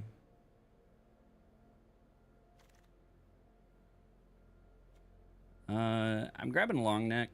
It gives me life gain. It's an enchantment creature as well. There's a combat trick for us.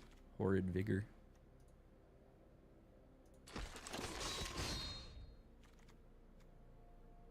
Not bad. All right, we got some reach characters right there at the end. Ooh, Dissection Tools.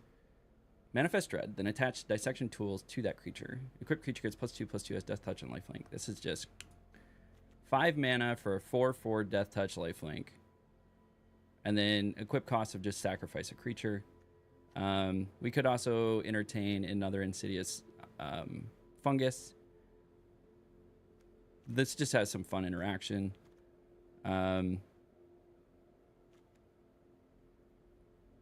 This is a little bit better in like door decks or room decks. Clockwork Percussionist, we already have 2. So I think we're going to grab the tools. The worst, it gets kicked into the graveyard and we have another Delirium trigger potential. The best, you know, it ends up being a 4/4 Death Touch lifelink creature for us. Ooh, Velgavoth's Lair. Could grab another Betrayer's Bargain. Wary Watchdog is another really good one. None of these really fit our colors. I mean, this is a good card, but not like in limited.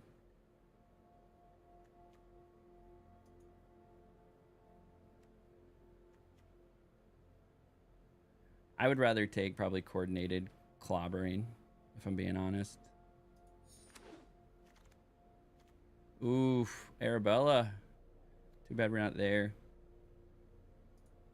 This is going to help us get some card draw. Moldering Gem. Get us...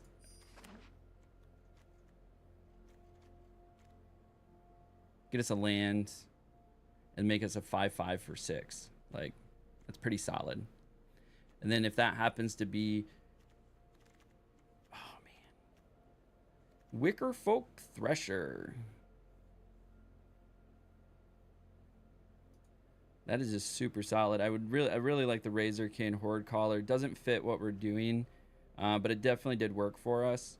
There's a second say its name, which is funny. But I think we're going to take the Wickerfolk. All these Wickerfolk are pretty strong.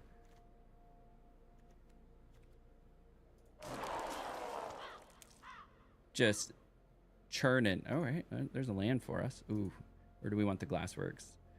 Glassworks. I'd rather have the Glassworks than the land. There we go. We got a Patchwork Beastie. Flesh Burrower is also nice, but we're going for Delirium. So the Patchwork Beastie is going to help us be fast. Got 2, 3, 4 cards in the 1. So we could probably use more like 2 drops.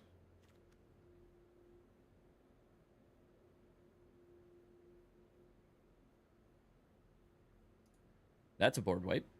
I think you have to take that.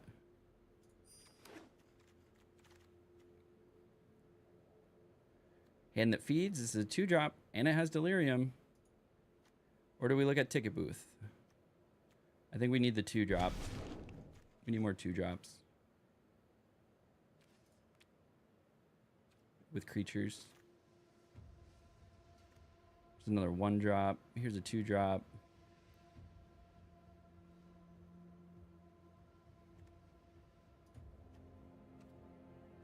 This one's punching outside of its weights class at 01.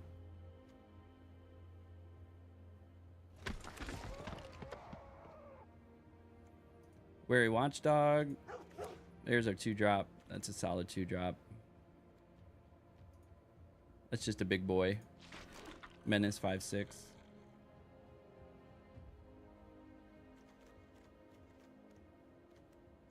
Bedhead Beastie. A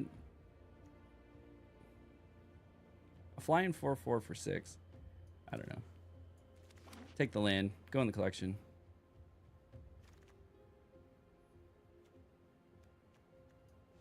Go in the collection.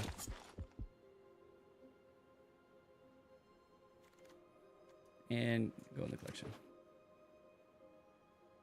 All right, so we have a little interesting like black-red Delirium deck. That's a nice strong number, 1034. Let's start there.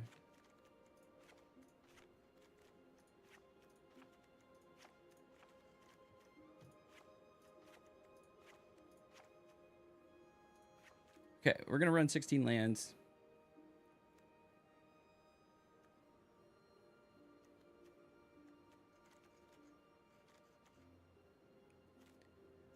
Is there anything else that's gonna work well for what we're trying to do?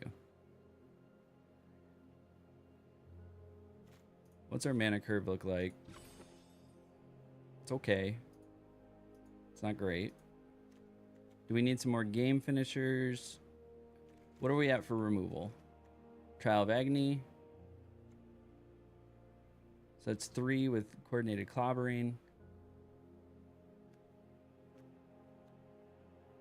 4.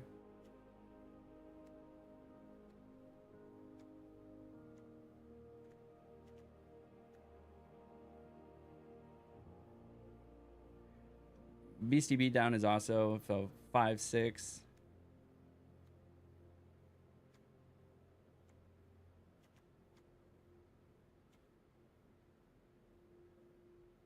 Seven with Waltz of Rage.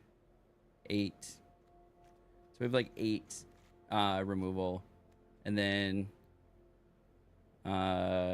for like combat tricks, we do have this one instant, turn inside out.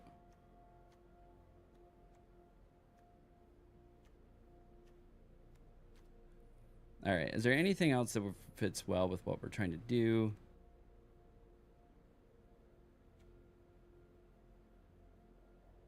This is destroy target room. Like, none of these are super strong. Maybe cathartic partying.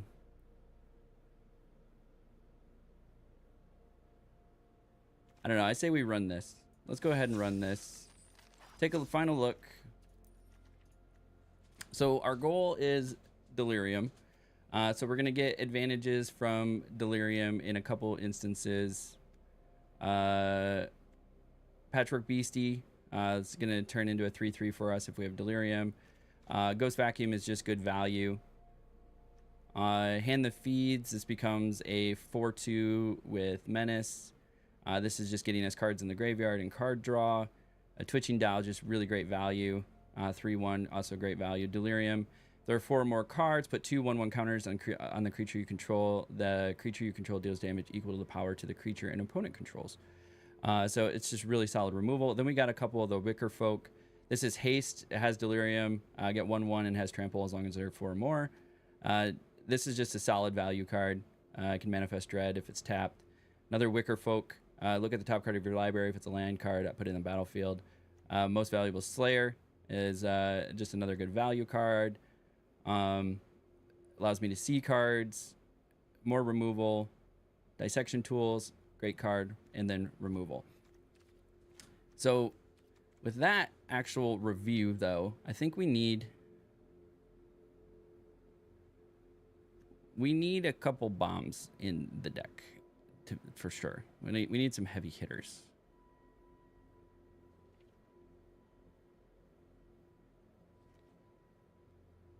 Do we have anything? Well, we just have all the removal.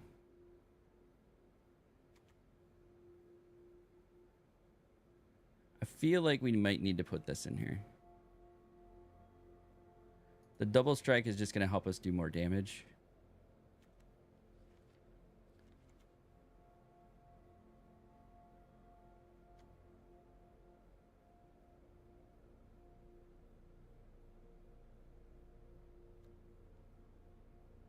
All right, we'll run a 41. Maybe we'll run Weight Room too, just to get another bigger creature. Okay, we're gonna run a 42. Let's go ahead. We're gonna jump into it and make this happen. So I've officially finished the coffee.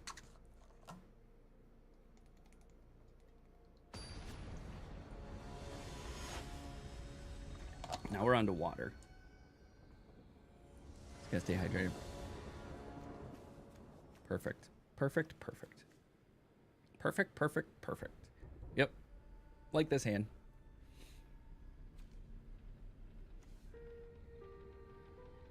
It's got a 3/2 haste on turn 2.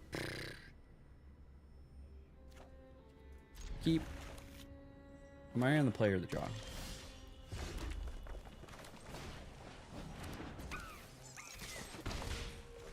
Smack you with a toy.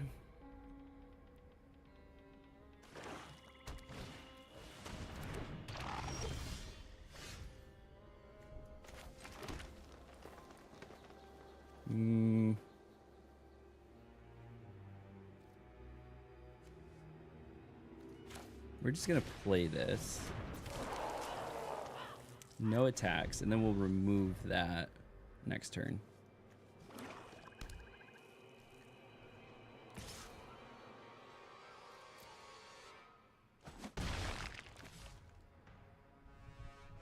What are you gonna play? Interesting, interesting. So this is a sorcery.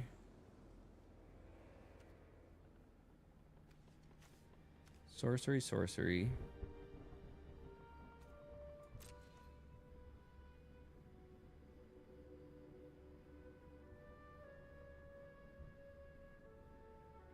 Do they have flash? Does anything really have flash in black?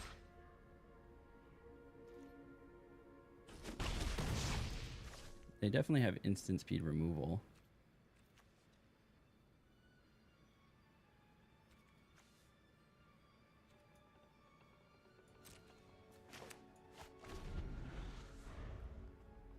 And then we'll get most valuable player or slayer on here. Interesting. Missed a land drop.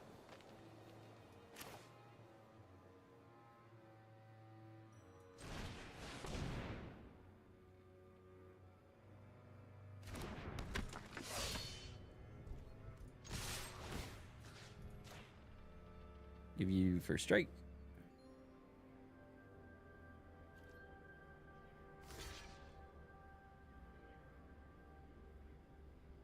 It's going to allow me to see a card.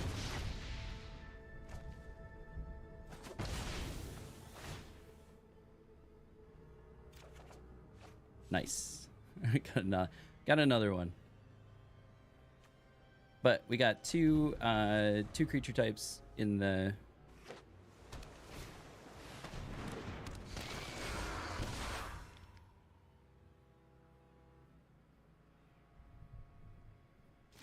or two types in the graveyard, I should say.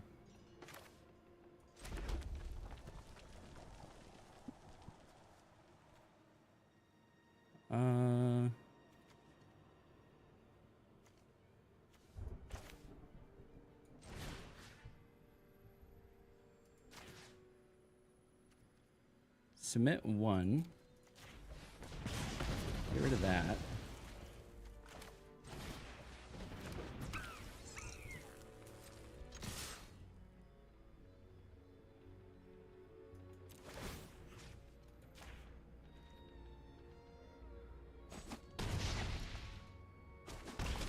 They're going to take all of that? Interesting.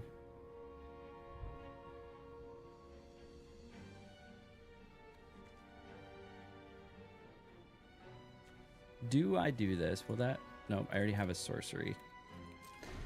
Trying to save it for getting the 1/1 counters on it.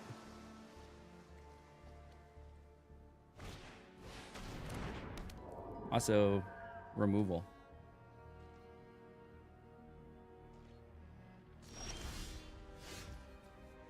Here we go. This is going to help us get Delirium.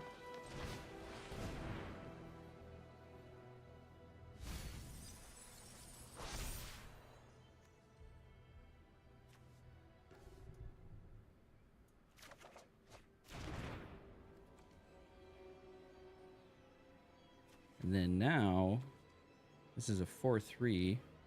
Can I play both of these? I don't need to play both of them yet.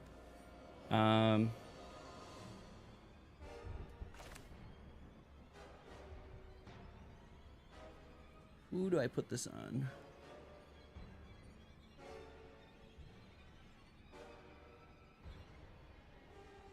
Actually, I might put it on this.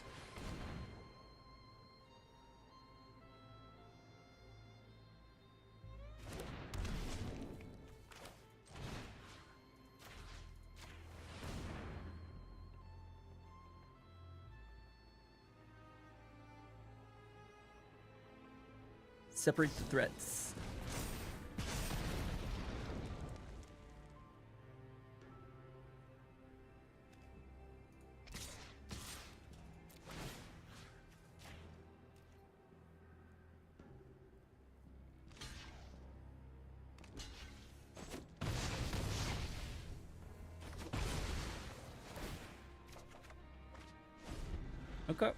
Okay.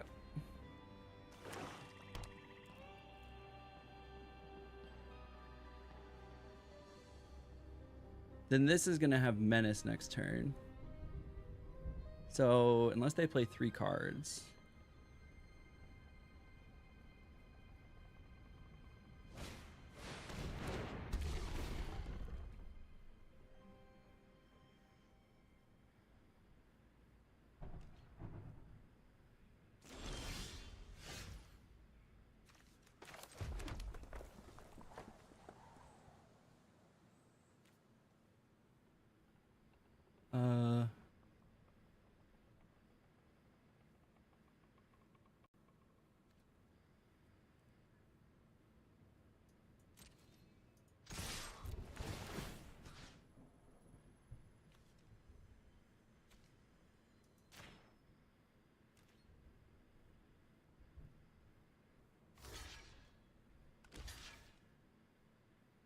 Can't block that.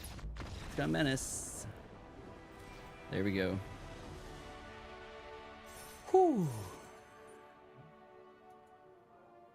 That was a good start. Good start. Delirium did its thing. Made nice, powerful cards. Got that first win under our belt. Let's keep her cooking.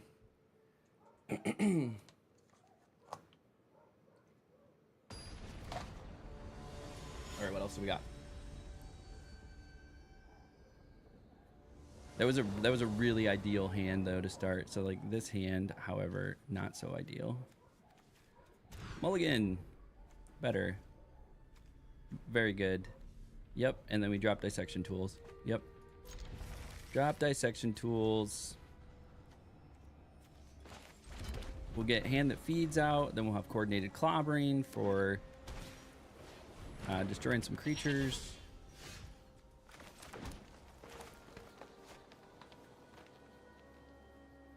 Or do we get this out early?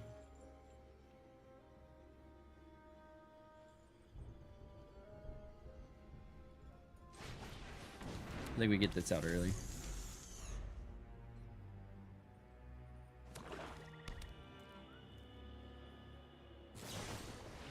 Yep. There you go. Maintenance.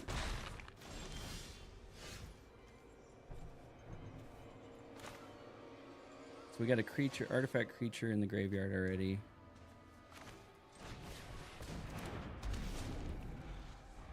White-black removal. So Winter's Intervention is obviously one. They're going to have access to murder, jump scare, things like that.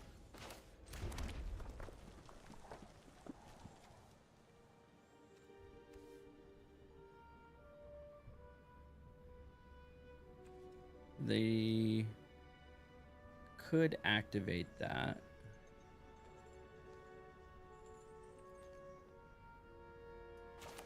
So I might need to force them.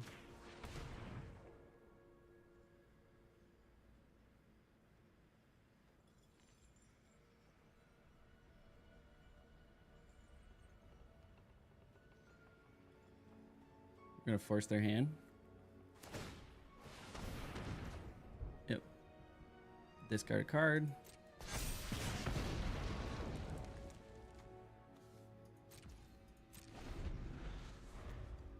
Now, Possessed Goat is a 4/4. And then we can get rid of it with Glassworks, though.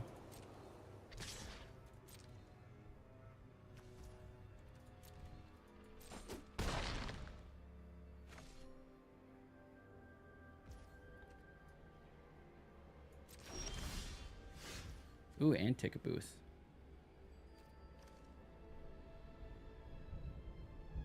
What's the optimal play here? Destroy it with Glassworks, or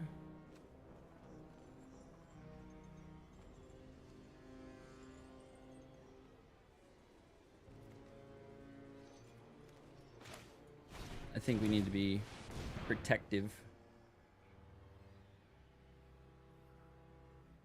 of our health here.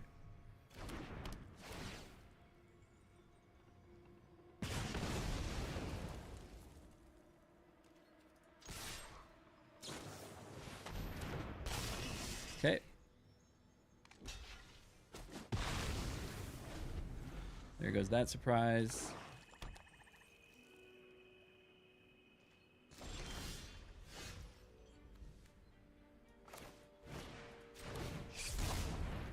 Manifest Dread.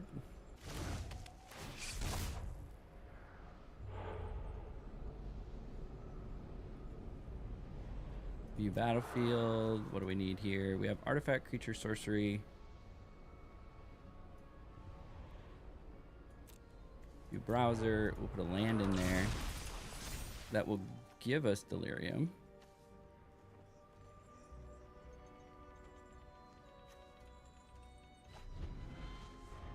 No, I selected the wrong one. Oh. There's a punt.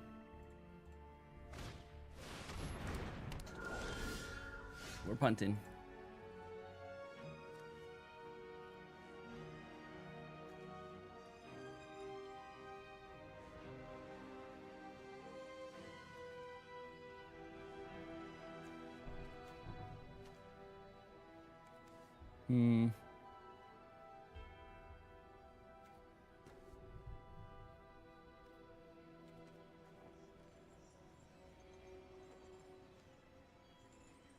Do we...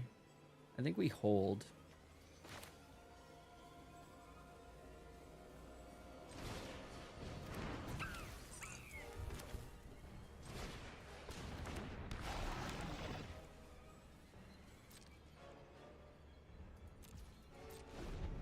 I can't believe I punted. I was like selecting the one I wanted to go in the graveyard, not the one that I'm going to manifest dread. Fucking read. Read!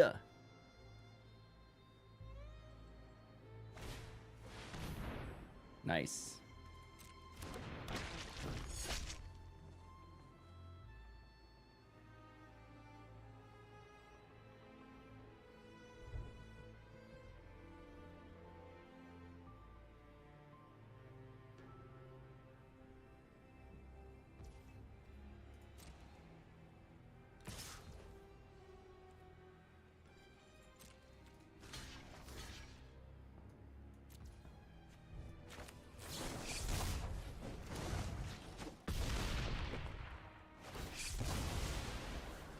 Manifest Dread.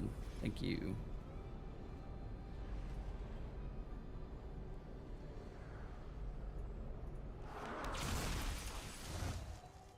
Okay.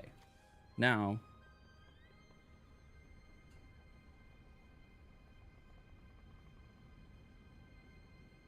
we officially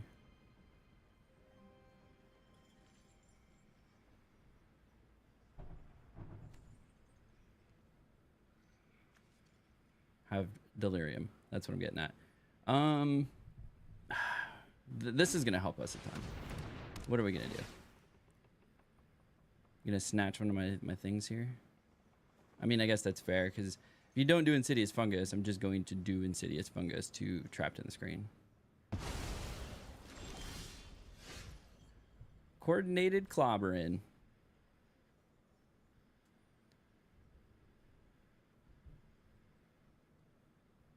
Not enough damage.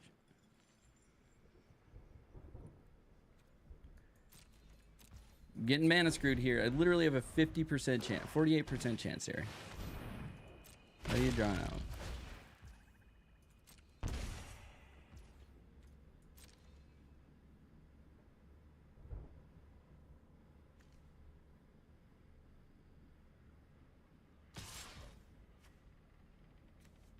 Let's pay 2.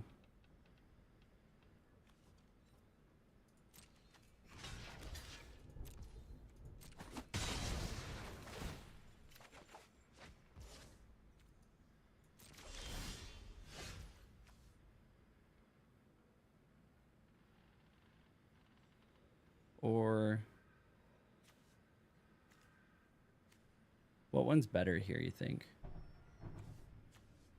Double strike?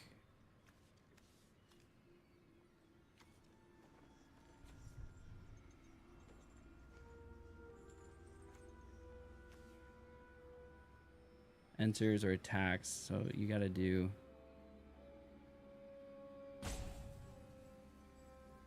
So you gotta exile this.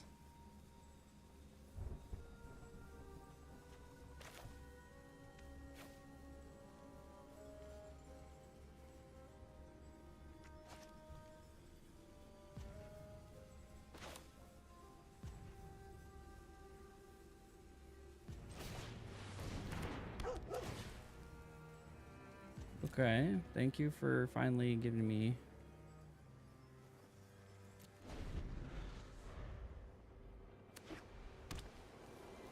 This might be a rough one.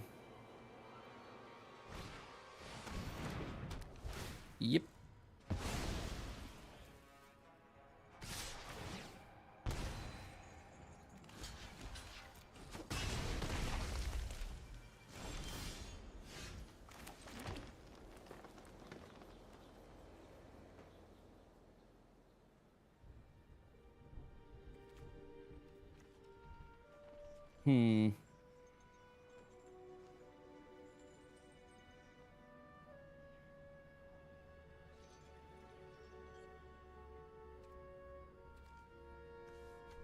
I think I have to do this.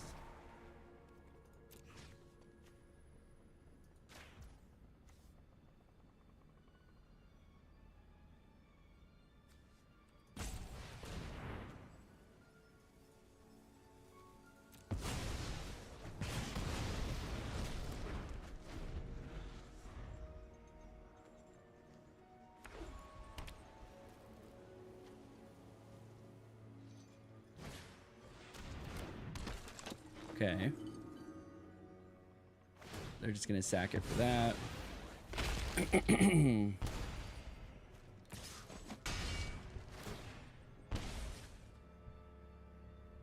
Not looking good.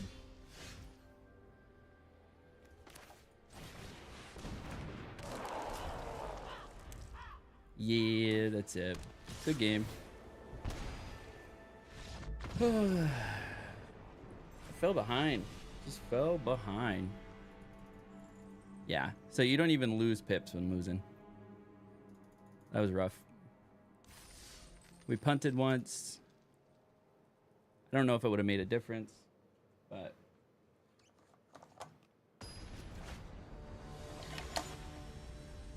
we would have had Delirium a turn earlier.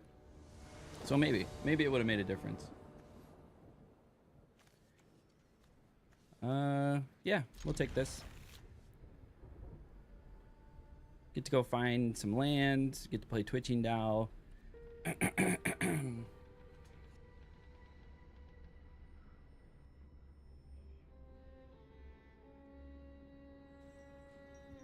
All right. Still have a cough. Trying to save you all from it. So yeah, this gives us a good little line. We could play Twitching Dow, give us some mana. Get Moldering Gem, get some more mana. More land, whatever. Click some eyeballs. Oh, I missed. Accuracy, accuracy, accuracy. Accuracy training. Force. Oh, I'm bad. This is why I suck at shooters.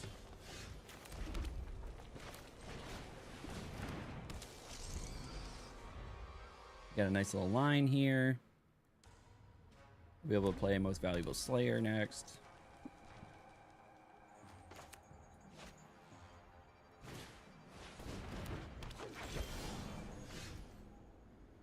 And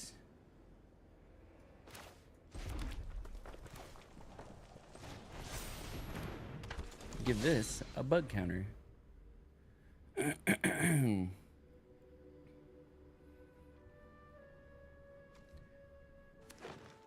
With reach. They got reach, so they don't have flying.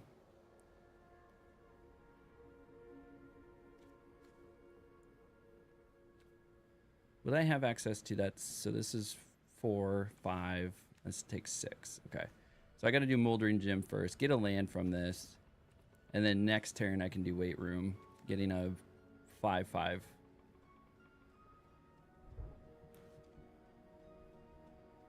These lands are going to throw me for a loop, though. Kind of cool.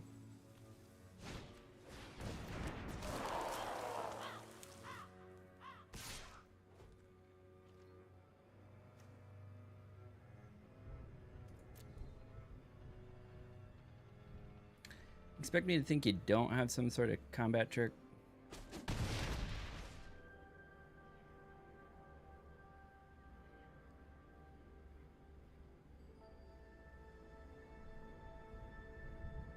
I mean, they could have that clobber card. What is that? Coordinated clobbering. So we got a land.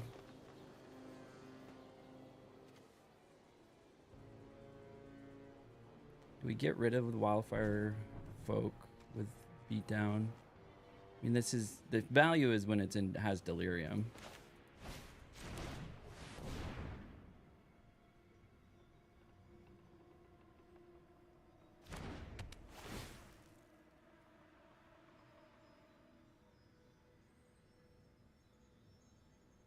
Put it on the battlefield tapped. Sure. Make it a green.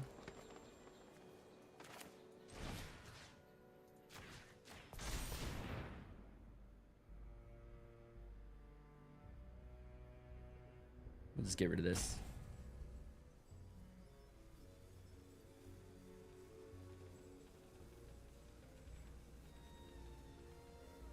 What do you got? Get a buff spell? Combat trick? You have 2 mana up. It could be mana of any color.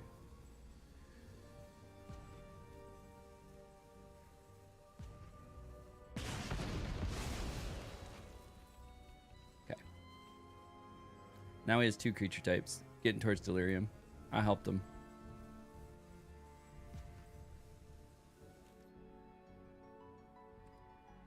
No attacks. So now we'll be able to unlock Weight Room. We got 1 card in here. This is at 2, so I could make 2 2/2 green spiders with reach.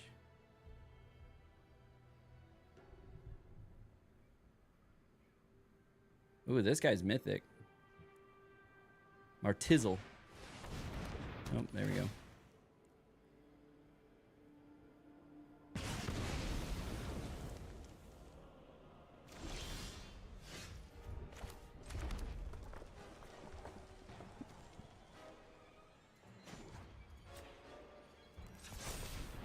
Green. Unlock. New battlefield. We have a creature in there already. View browser. Choose a card to manifest as face down. We will do this one. We're at 3 out of 4. And now we have a 5/5 on the board.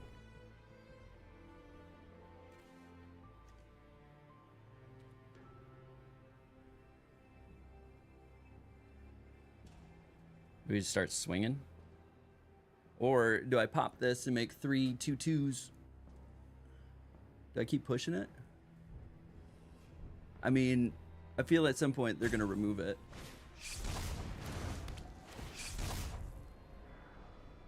We're going to manifest dread.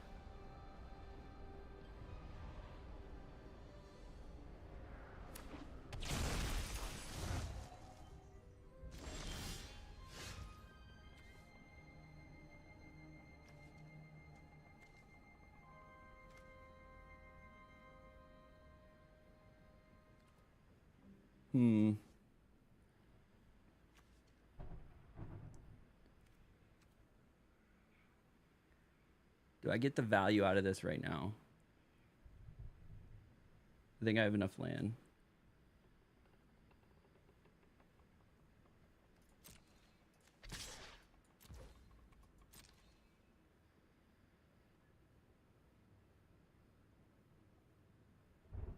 This is like their only access to 4th land.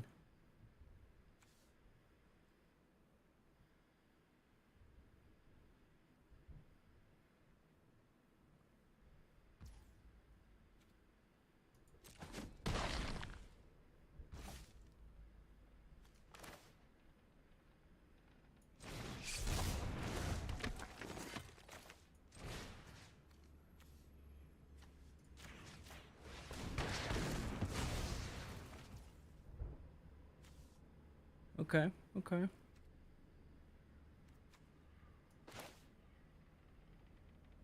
Do I have to be able to tap it? Sacrificed.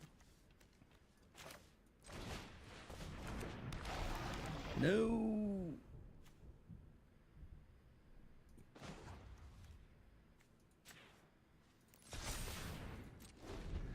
I can just waste some mana.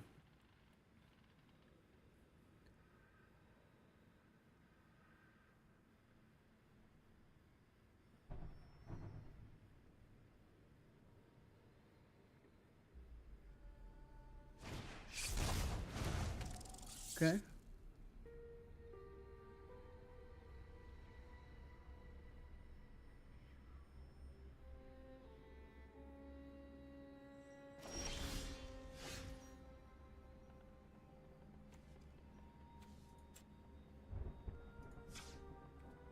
Next. Okay, swing with this. Swing with this.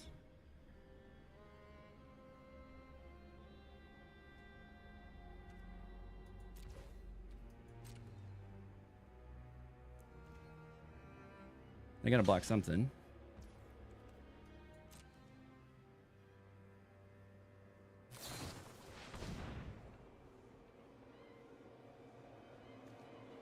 Enters or dies, surveil one. I think I should flip it.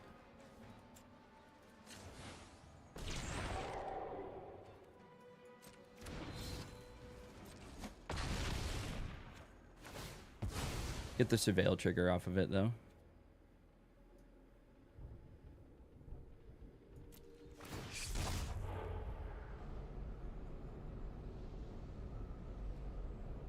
Oh no, it's gonna manifest dread.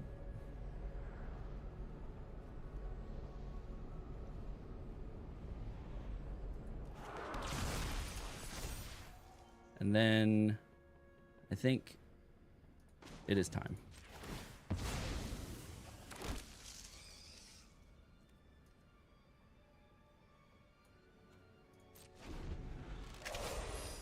Four 2/2s, I think are gonna do some work. They got another land, so they now have 5 lands.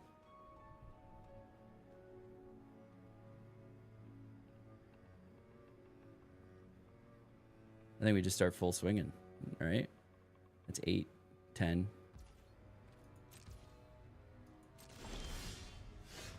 Coordinated clobbering. I should probably get rid of one of their.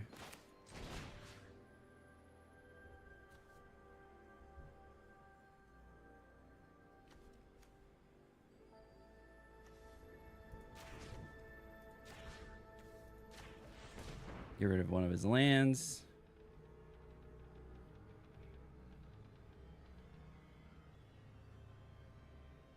Or pull out a combat trick.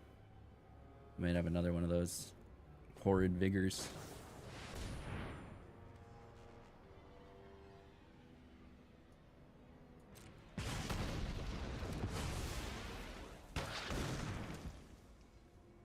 Solid.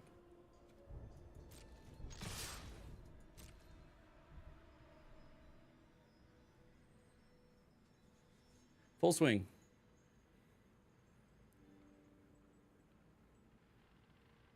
Had to waste a 6 damage on a 3/2.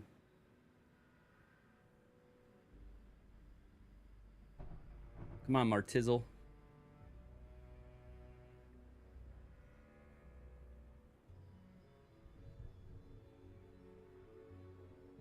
You're tapped out. What are we doing? Are we playing on mobile? Is this what the problem is? We're playing on mobile. It's hard to drag the thing over. Can't drag it over. I've struggled where in lengthy game sessions with sweaty hands, it wasn't registering my inputs.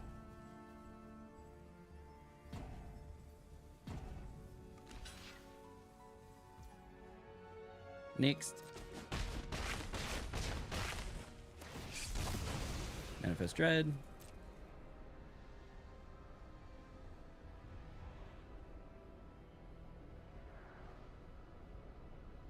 This is really creepy. Like, I thought it was just like a spiny rat, but it's got all these like tendrils hanging off of it, and then I'm pretty sure those are eyes in the back. It's like those bait fish.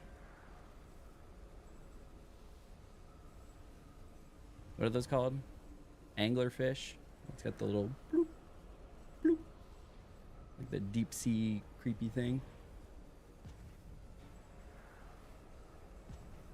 Somebody, did you ever see that scale where folks are like, the deeper you go, the more atrocious the creatures get.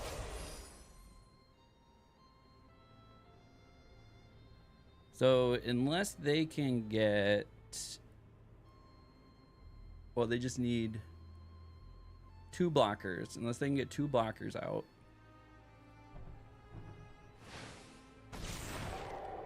Okay, what does this guy do? Each player draws 2 cards. As long as there are 4 or more card types among each opponent's maximum hand size equal to 7 minus the number of those cards.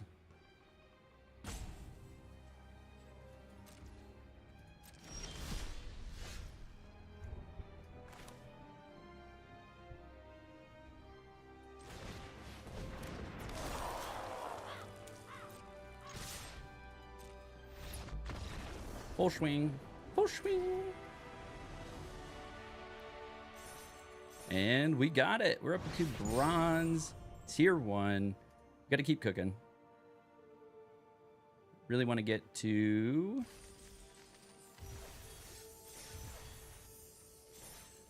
Really need to get to that, like, 5 wins. 5 wins is where things are golden. So let's keep cooking. But if we can get through bronze... Through bronze and 2 is like the best that you can do. Because 4 pips for bronze 4, 4 pips for bronze 3, 4 pips for bronze 2, that's 6 wins. And then bronze 1 gets your 7th win, assuming. And then you would still have to do a second draft. Not bad, not perfect, but we'll take it. We got 2 2-drops and then a 3-drop, and then we got decent land draw here. So yeah, through bronze and 2, not ideal. Like if I went 7 and 7, then I probably would be like through silver and 2. But I went 4 and 3 the first one, so that's positive. That's over a 50% win rate. And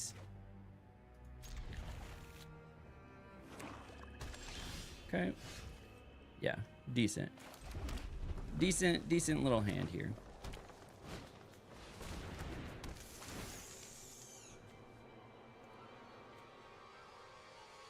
Surveil 2.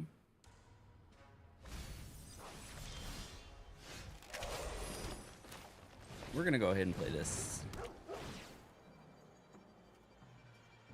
We're gonna keep coordinated clobbering because we want the removal.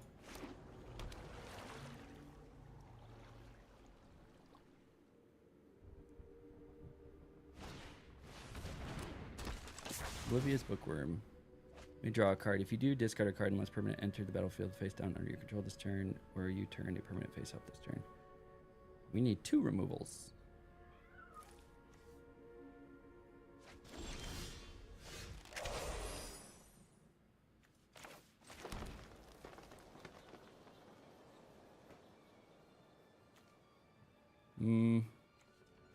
Yeah, this one's got to go.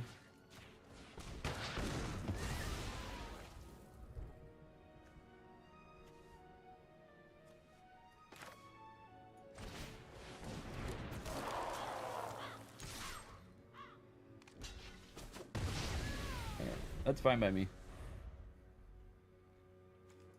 Gets us closer. We have three things really close to delirium.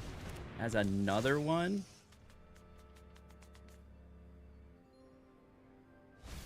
Give me some of my removal. Any of it. Any of my removal. There we go. Except for that removal. That's not helpful in the moment.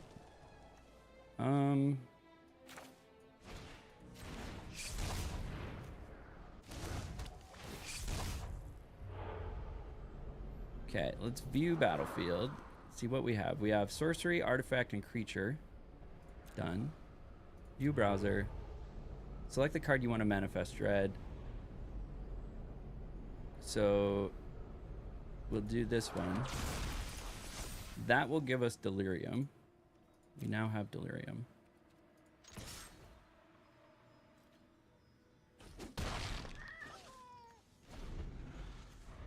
And six lands. Okay. Solid. So now we can use Trial of Agony, though, which is good.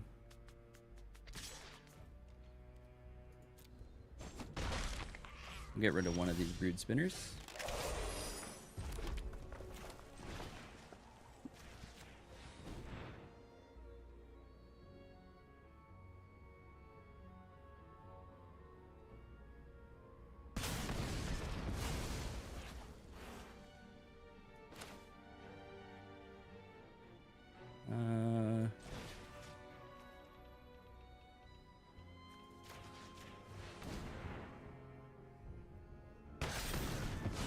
Get rid of these Brood Spinners.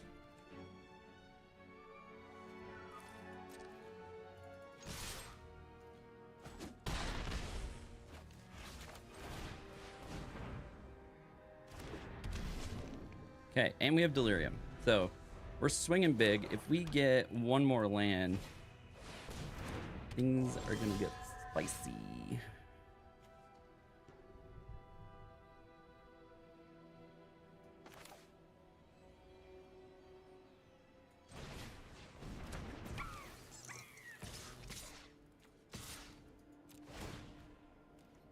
This says Menace, so 4 is getting through. Block that, it dies. Block this, I get a card. So it's like all advantage for me. We'll keep that on top. And then that'll give us Tunnel of Hate, so I get double strike. Now, of course, that's going on Hand That Feeds. Unless they have a removal spell on Hand That Feeds.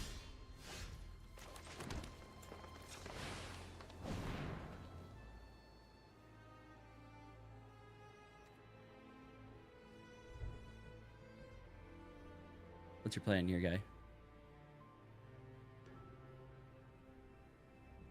Waiting. Waiting. Waiting. Waiting. Waiting.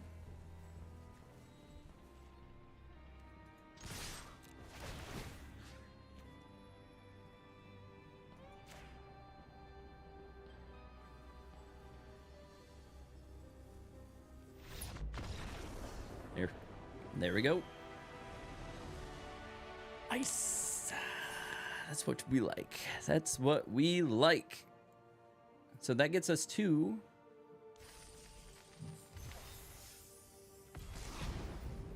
Tarnation Vista. Nice. That got us to 3 wins, which is one of the big leaps, 2 to 3 wins. But now we got 1,000 gems in the pocket. Now we just need to keep cooking. Good place to be, 3-1. So far. Making Delirium happen is kind of fun. We make a handful of the cards really good in our deck and hard to deal with, especially the Hand That Feeds. It's been doing some work with that Menace. So something I said during my card review, if you haven't checked it out, go check out the set review, is that they have a lot of interesting evasion mechanics in this, like giving things Death Touch or giving things Menace or giving it flying. Like there's a lot of just like sideways ways where like you don't want to take damage from the thing, or you want to block the thing because it's gonna do something detrimental to your board state if it does player damage. So that is something that I thought was really interesting about this this set. Okay, so we have this. We're gonna put out Patchwork Beastie. It can't attack or block at this point. Take action.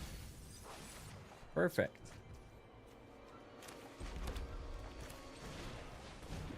we might have a turn 2, 3/3.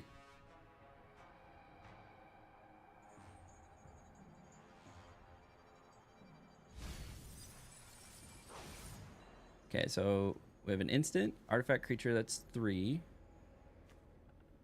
I think you have to take this guy. So we don't quite have...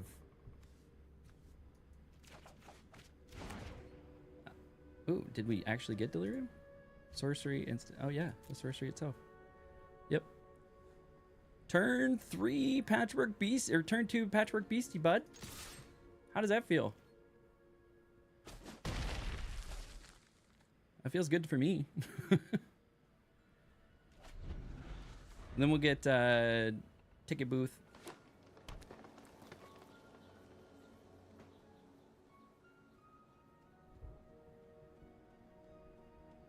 Yeah, that's rough. Getting a 3/3 on the board so early.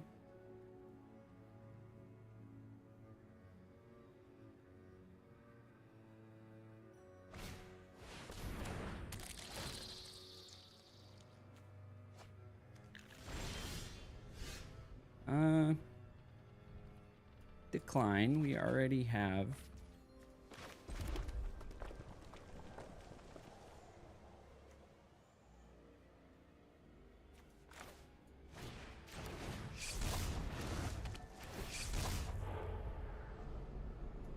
Sure.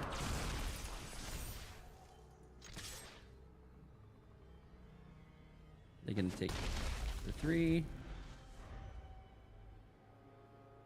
I don't have the red to pay for that right now. But I do have access to 5 lands. I think we play Wicker Folk though on turn 4.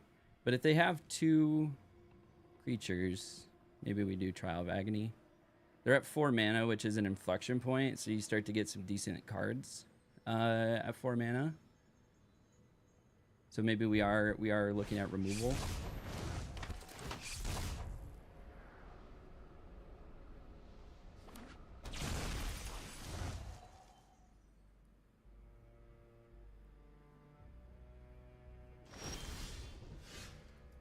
Decline. Ooh, Painter Studio. Card draw, or do we slap this bad boy down?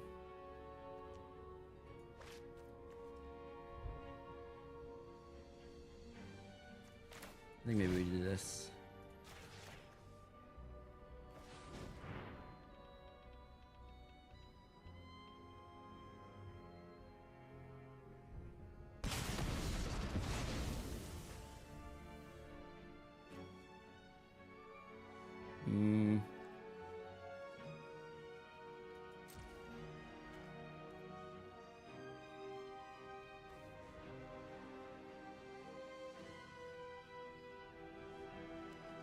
We flip it, and then we get to play a card.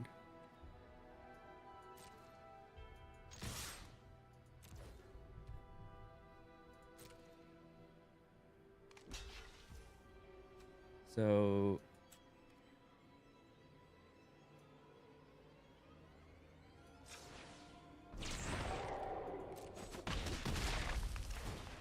now we get to play the card. End of next turn.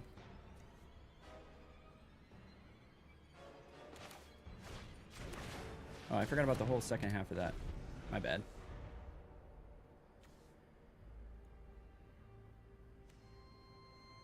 It's not really a punt, but...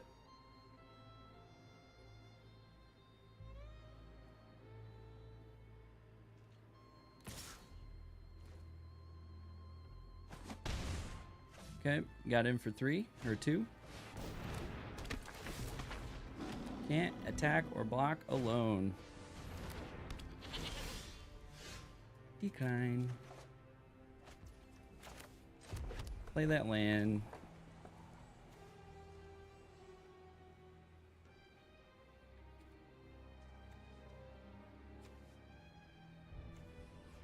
I don't have quite enough yet. So what do I have? 5? I need 6, and then I get double strike.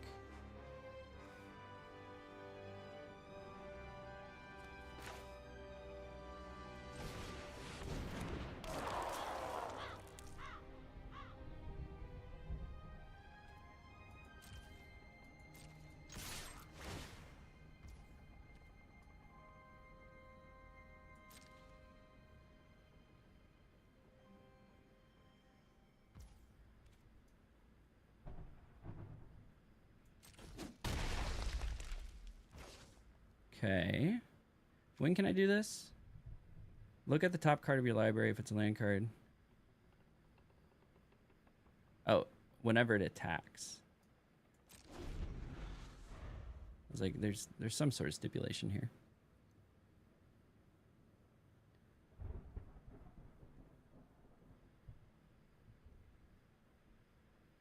So this has to attack with something. They could potentially trigger the goat, making that also a 4/4. But if they full swing like that, they're just leaving themselves too open.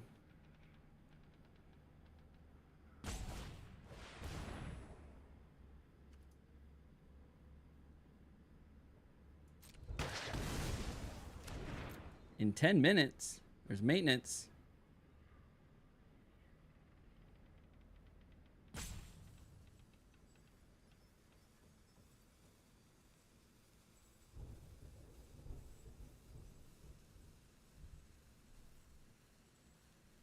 Do they have another removal spell?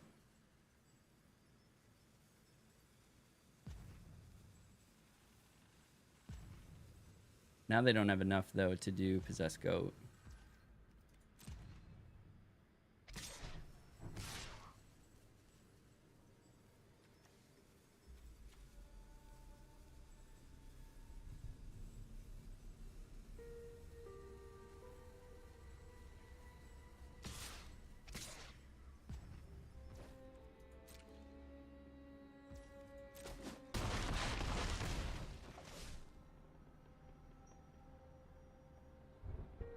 Okay.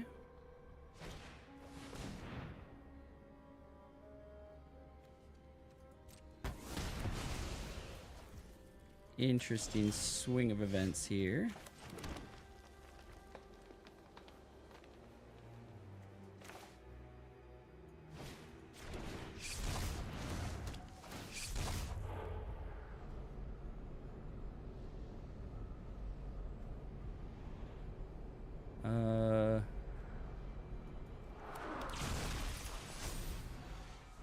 Doesn't really matter. I just needed a body.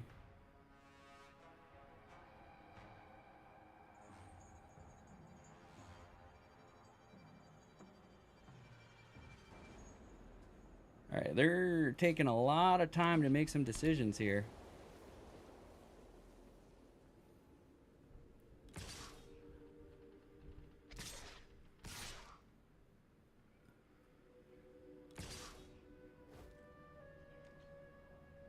So 4, 5, 7.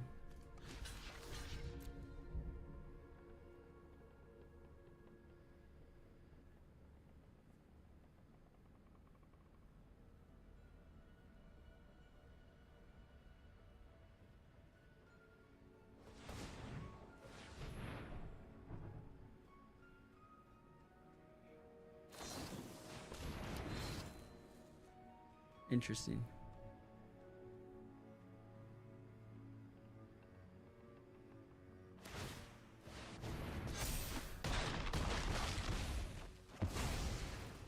Yep.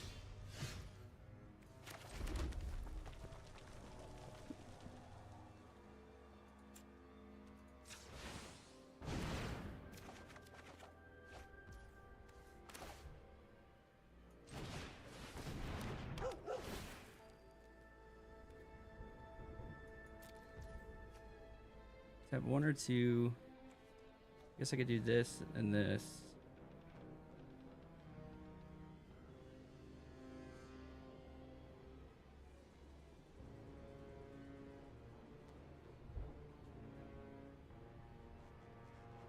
Could make this. Is there a way to... Is there a way to block it so I don't get 3? So I could definitely kill 1, block 1, but then 3 still gets through.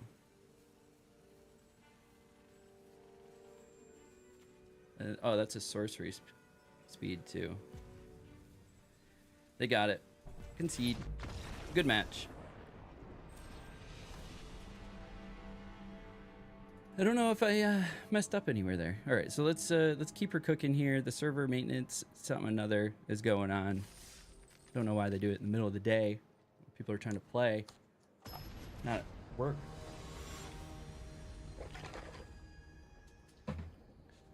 The walking dude.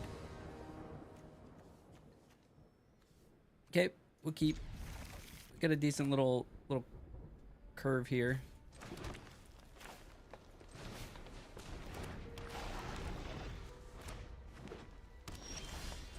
Nice. Got a third mana. Get a mana dork.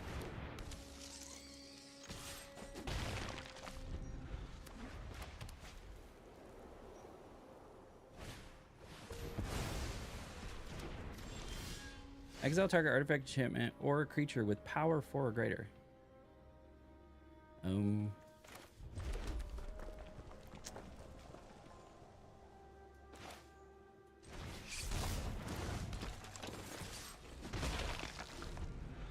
Makes sense. Exile that thing.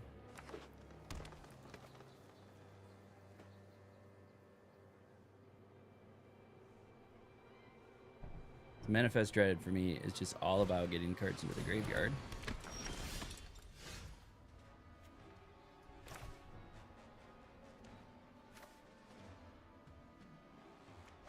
Or do I play this guy? Do I play this guy?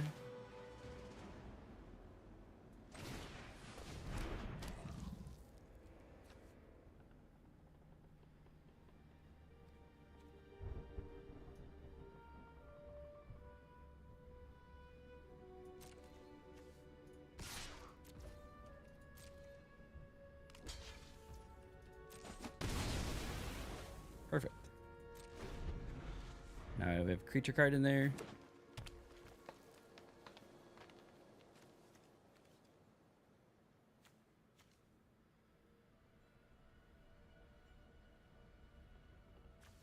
Can we get Delirium?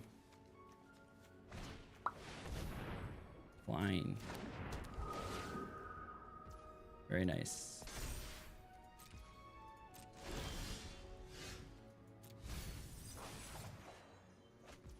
Very nice.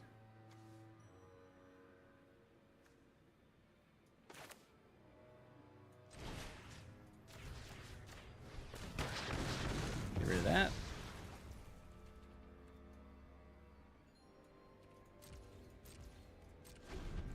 We have a sorcery, an artifact, and a creature. We just need one more. So an instant or an enchantment of some sort.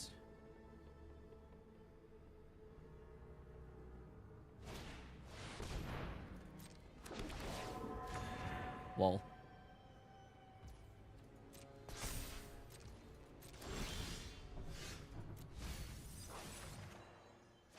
Then we get another one. That's even better.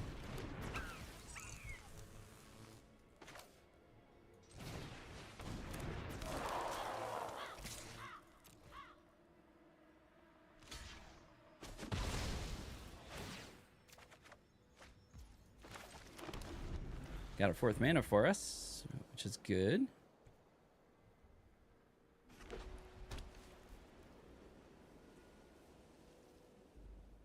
So plan so far is most valuable Slayer.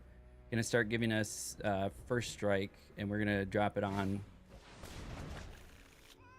Oh, okay. And then they get baseball bat. Nice.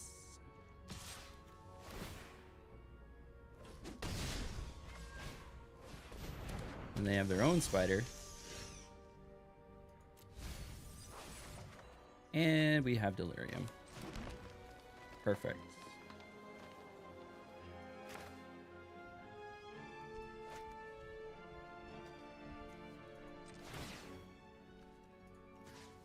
Yeah, that's gonna go.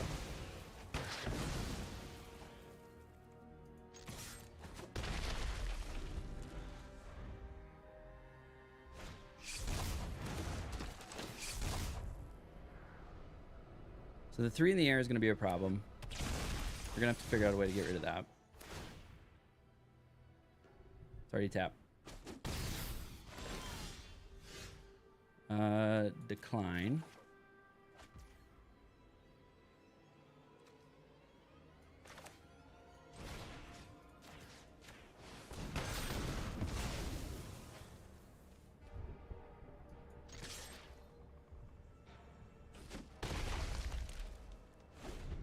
Okay. Now we got a 5/5 on the board, and then we're gonna drop this guy, I think. Or do we grab most valuable Slayer?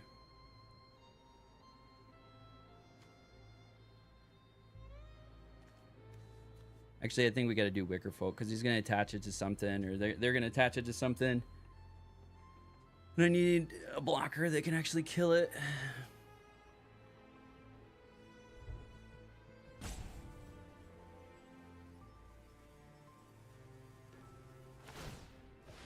Put 3. Flip that. Fair. Manifest Dread.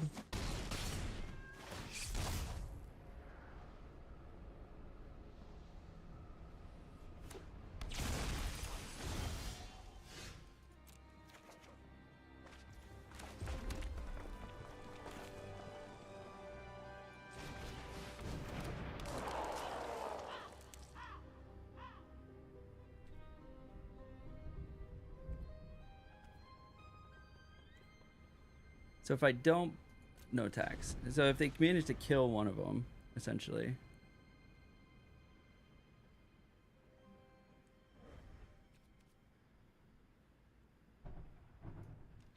Okay.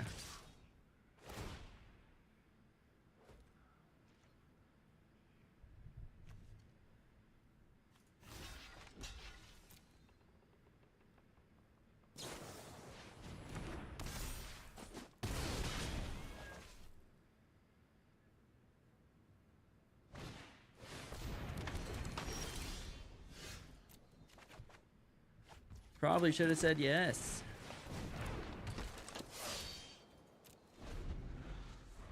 How many of these do they get?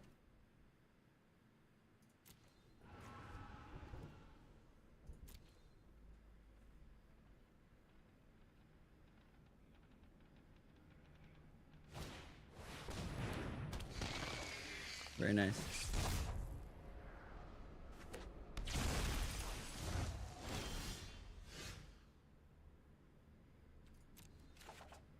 Oh my gosh, get another land, why don't ya?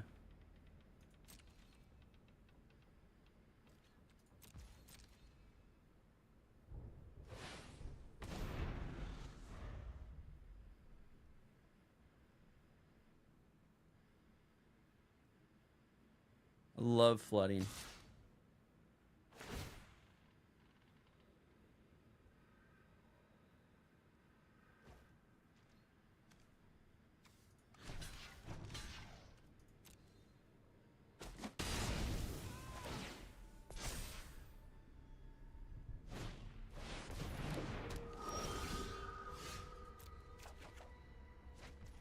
Okay.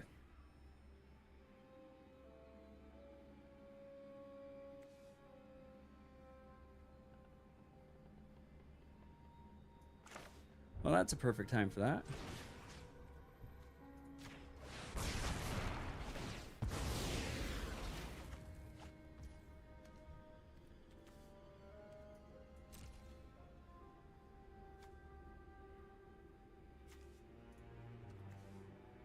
And end of next turn. Okay. That was amazing.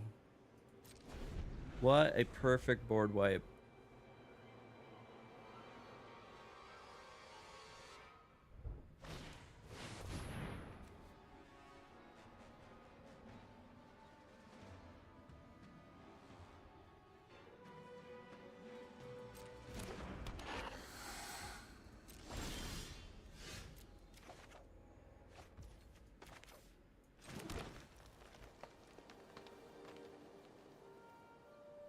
I mean, do I wait till they have their own removal? I think I have to hold. Actually.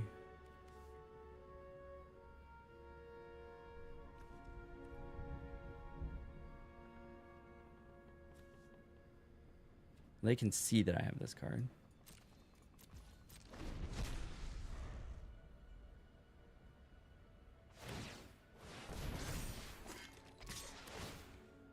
Oh, they still have the bat.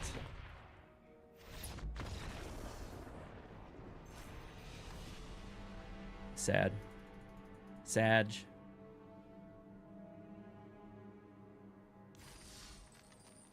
Oh, we went 3 and 3. 50%. All right. Well, quick review of the deck. I don't think we punted there. That was a perfect time for Waltz of Rage, though. It was just unlucky that they got that 7-6 right afterwards. But this was a Delirium deck. We had some really good staples in here with Wildfire Wickerfolk, Beastie Beatdown, giving me some counters and destroying some creature cards. And then we also got the other Wickerfolk Thresher. So overall, some really good value cards. Hand It Feeds is another really great one. Twitching Doll was good for us. Then there was another decent, Patchwork Beastie did some work for us. So overall, fun little Delirium deck. I did enjoy it. But that is going to conclude draft number 2. We went 3 and 3, so 50% win rate on that one. Better than our average last time. Our average last time was around like 45%. So we went 4 and 3 in our first draft, and then 3 and 3 in our second draft. We're going to want to continue the momentum, keep getting those 4 or 5, and the target is 6 wins at the very least. Like, we don't need 7 wins. We need an average of like 5 or 6 wins to really keep pushing forward. But stay tuned right here. We're going to be posting more of these Bronze to Mythic runs. You can catch me streaming in the morning. Usually try to stream 6 a.m. to 10 a.m. Eastern time. So we're getting the spreadsheet gang in the mornings here. But stay tuned to the channel. Like, subscribe, come hang out. It's a bunch of Magic the Gathering content. We're doing Bronze to Mythic runs. We're doing these RCQ vlogs that I do, in IRL draft vlogs. We'll do those anytime I do an IRL draft. And then coming up at the end of the month, we're going to MagicCon. So I'm hoping to make a bunch of content when I'm at MagicCon, talking to folks. Hopefully I'll get to interview some folks. We'll talk about some of the booths, the matches, what's going on. I'm going to try to make some content. I don't even know everything I'm going to do. It's my first time at MagicCon, so we're going to be there, mix of business and pleasure and trying to have a good time. But as we like to end everything, appreciate you hanging out with me today. Like, subscribe, go check out my website, and until next time, we'll catch you at the table. Awesome, everybody. I appreciate you hanging out with me. This is a perfect time to end the stream. Got to reset. Got to reset some stuff, and update the game client, and then what else do we got going on? Oh, got to go start my day. I might be on later tonight and do some more streams. I managed to do like a 2-3 hour stream last night, so maybe I'll get to do that again tonight and get some more drafts. So it takes about 3 hours to do 2 drafts, maybe a little longer if we go in a deeper run. But I do appreciate everybody hanging out in the stream. If you enjoyed the stream and haven't done so already, go ahead, hit that follow button. Much appreciated. If you're on YouTube, I think you have to hit the subscribe button. But I appreciate everybody hanging out with me. And until next time, we'll catch you later.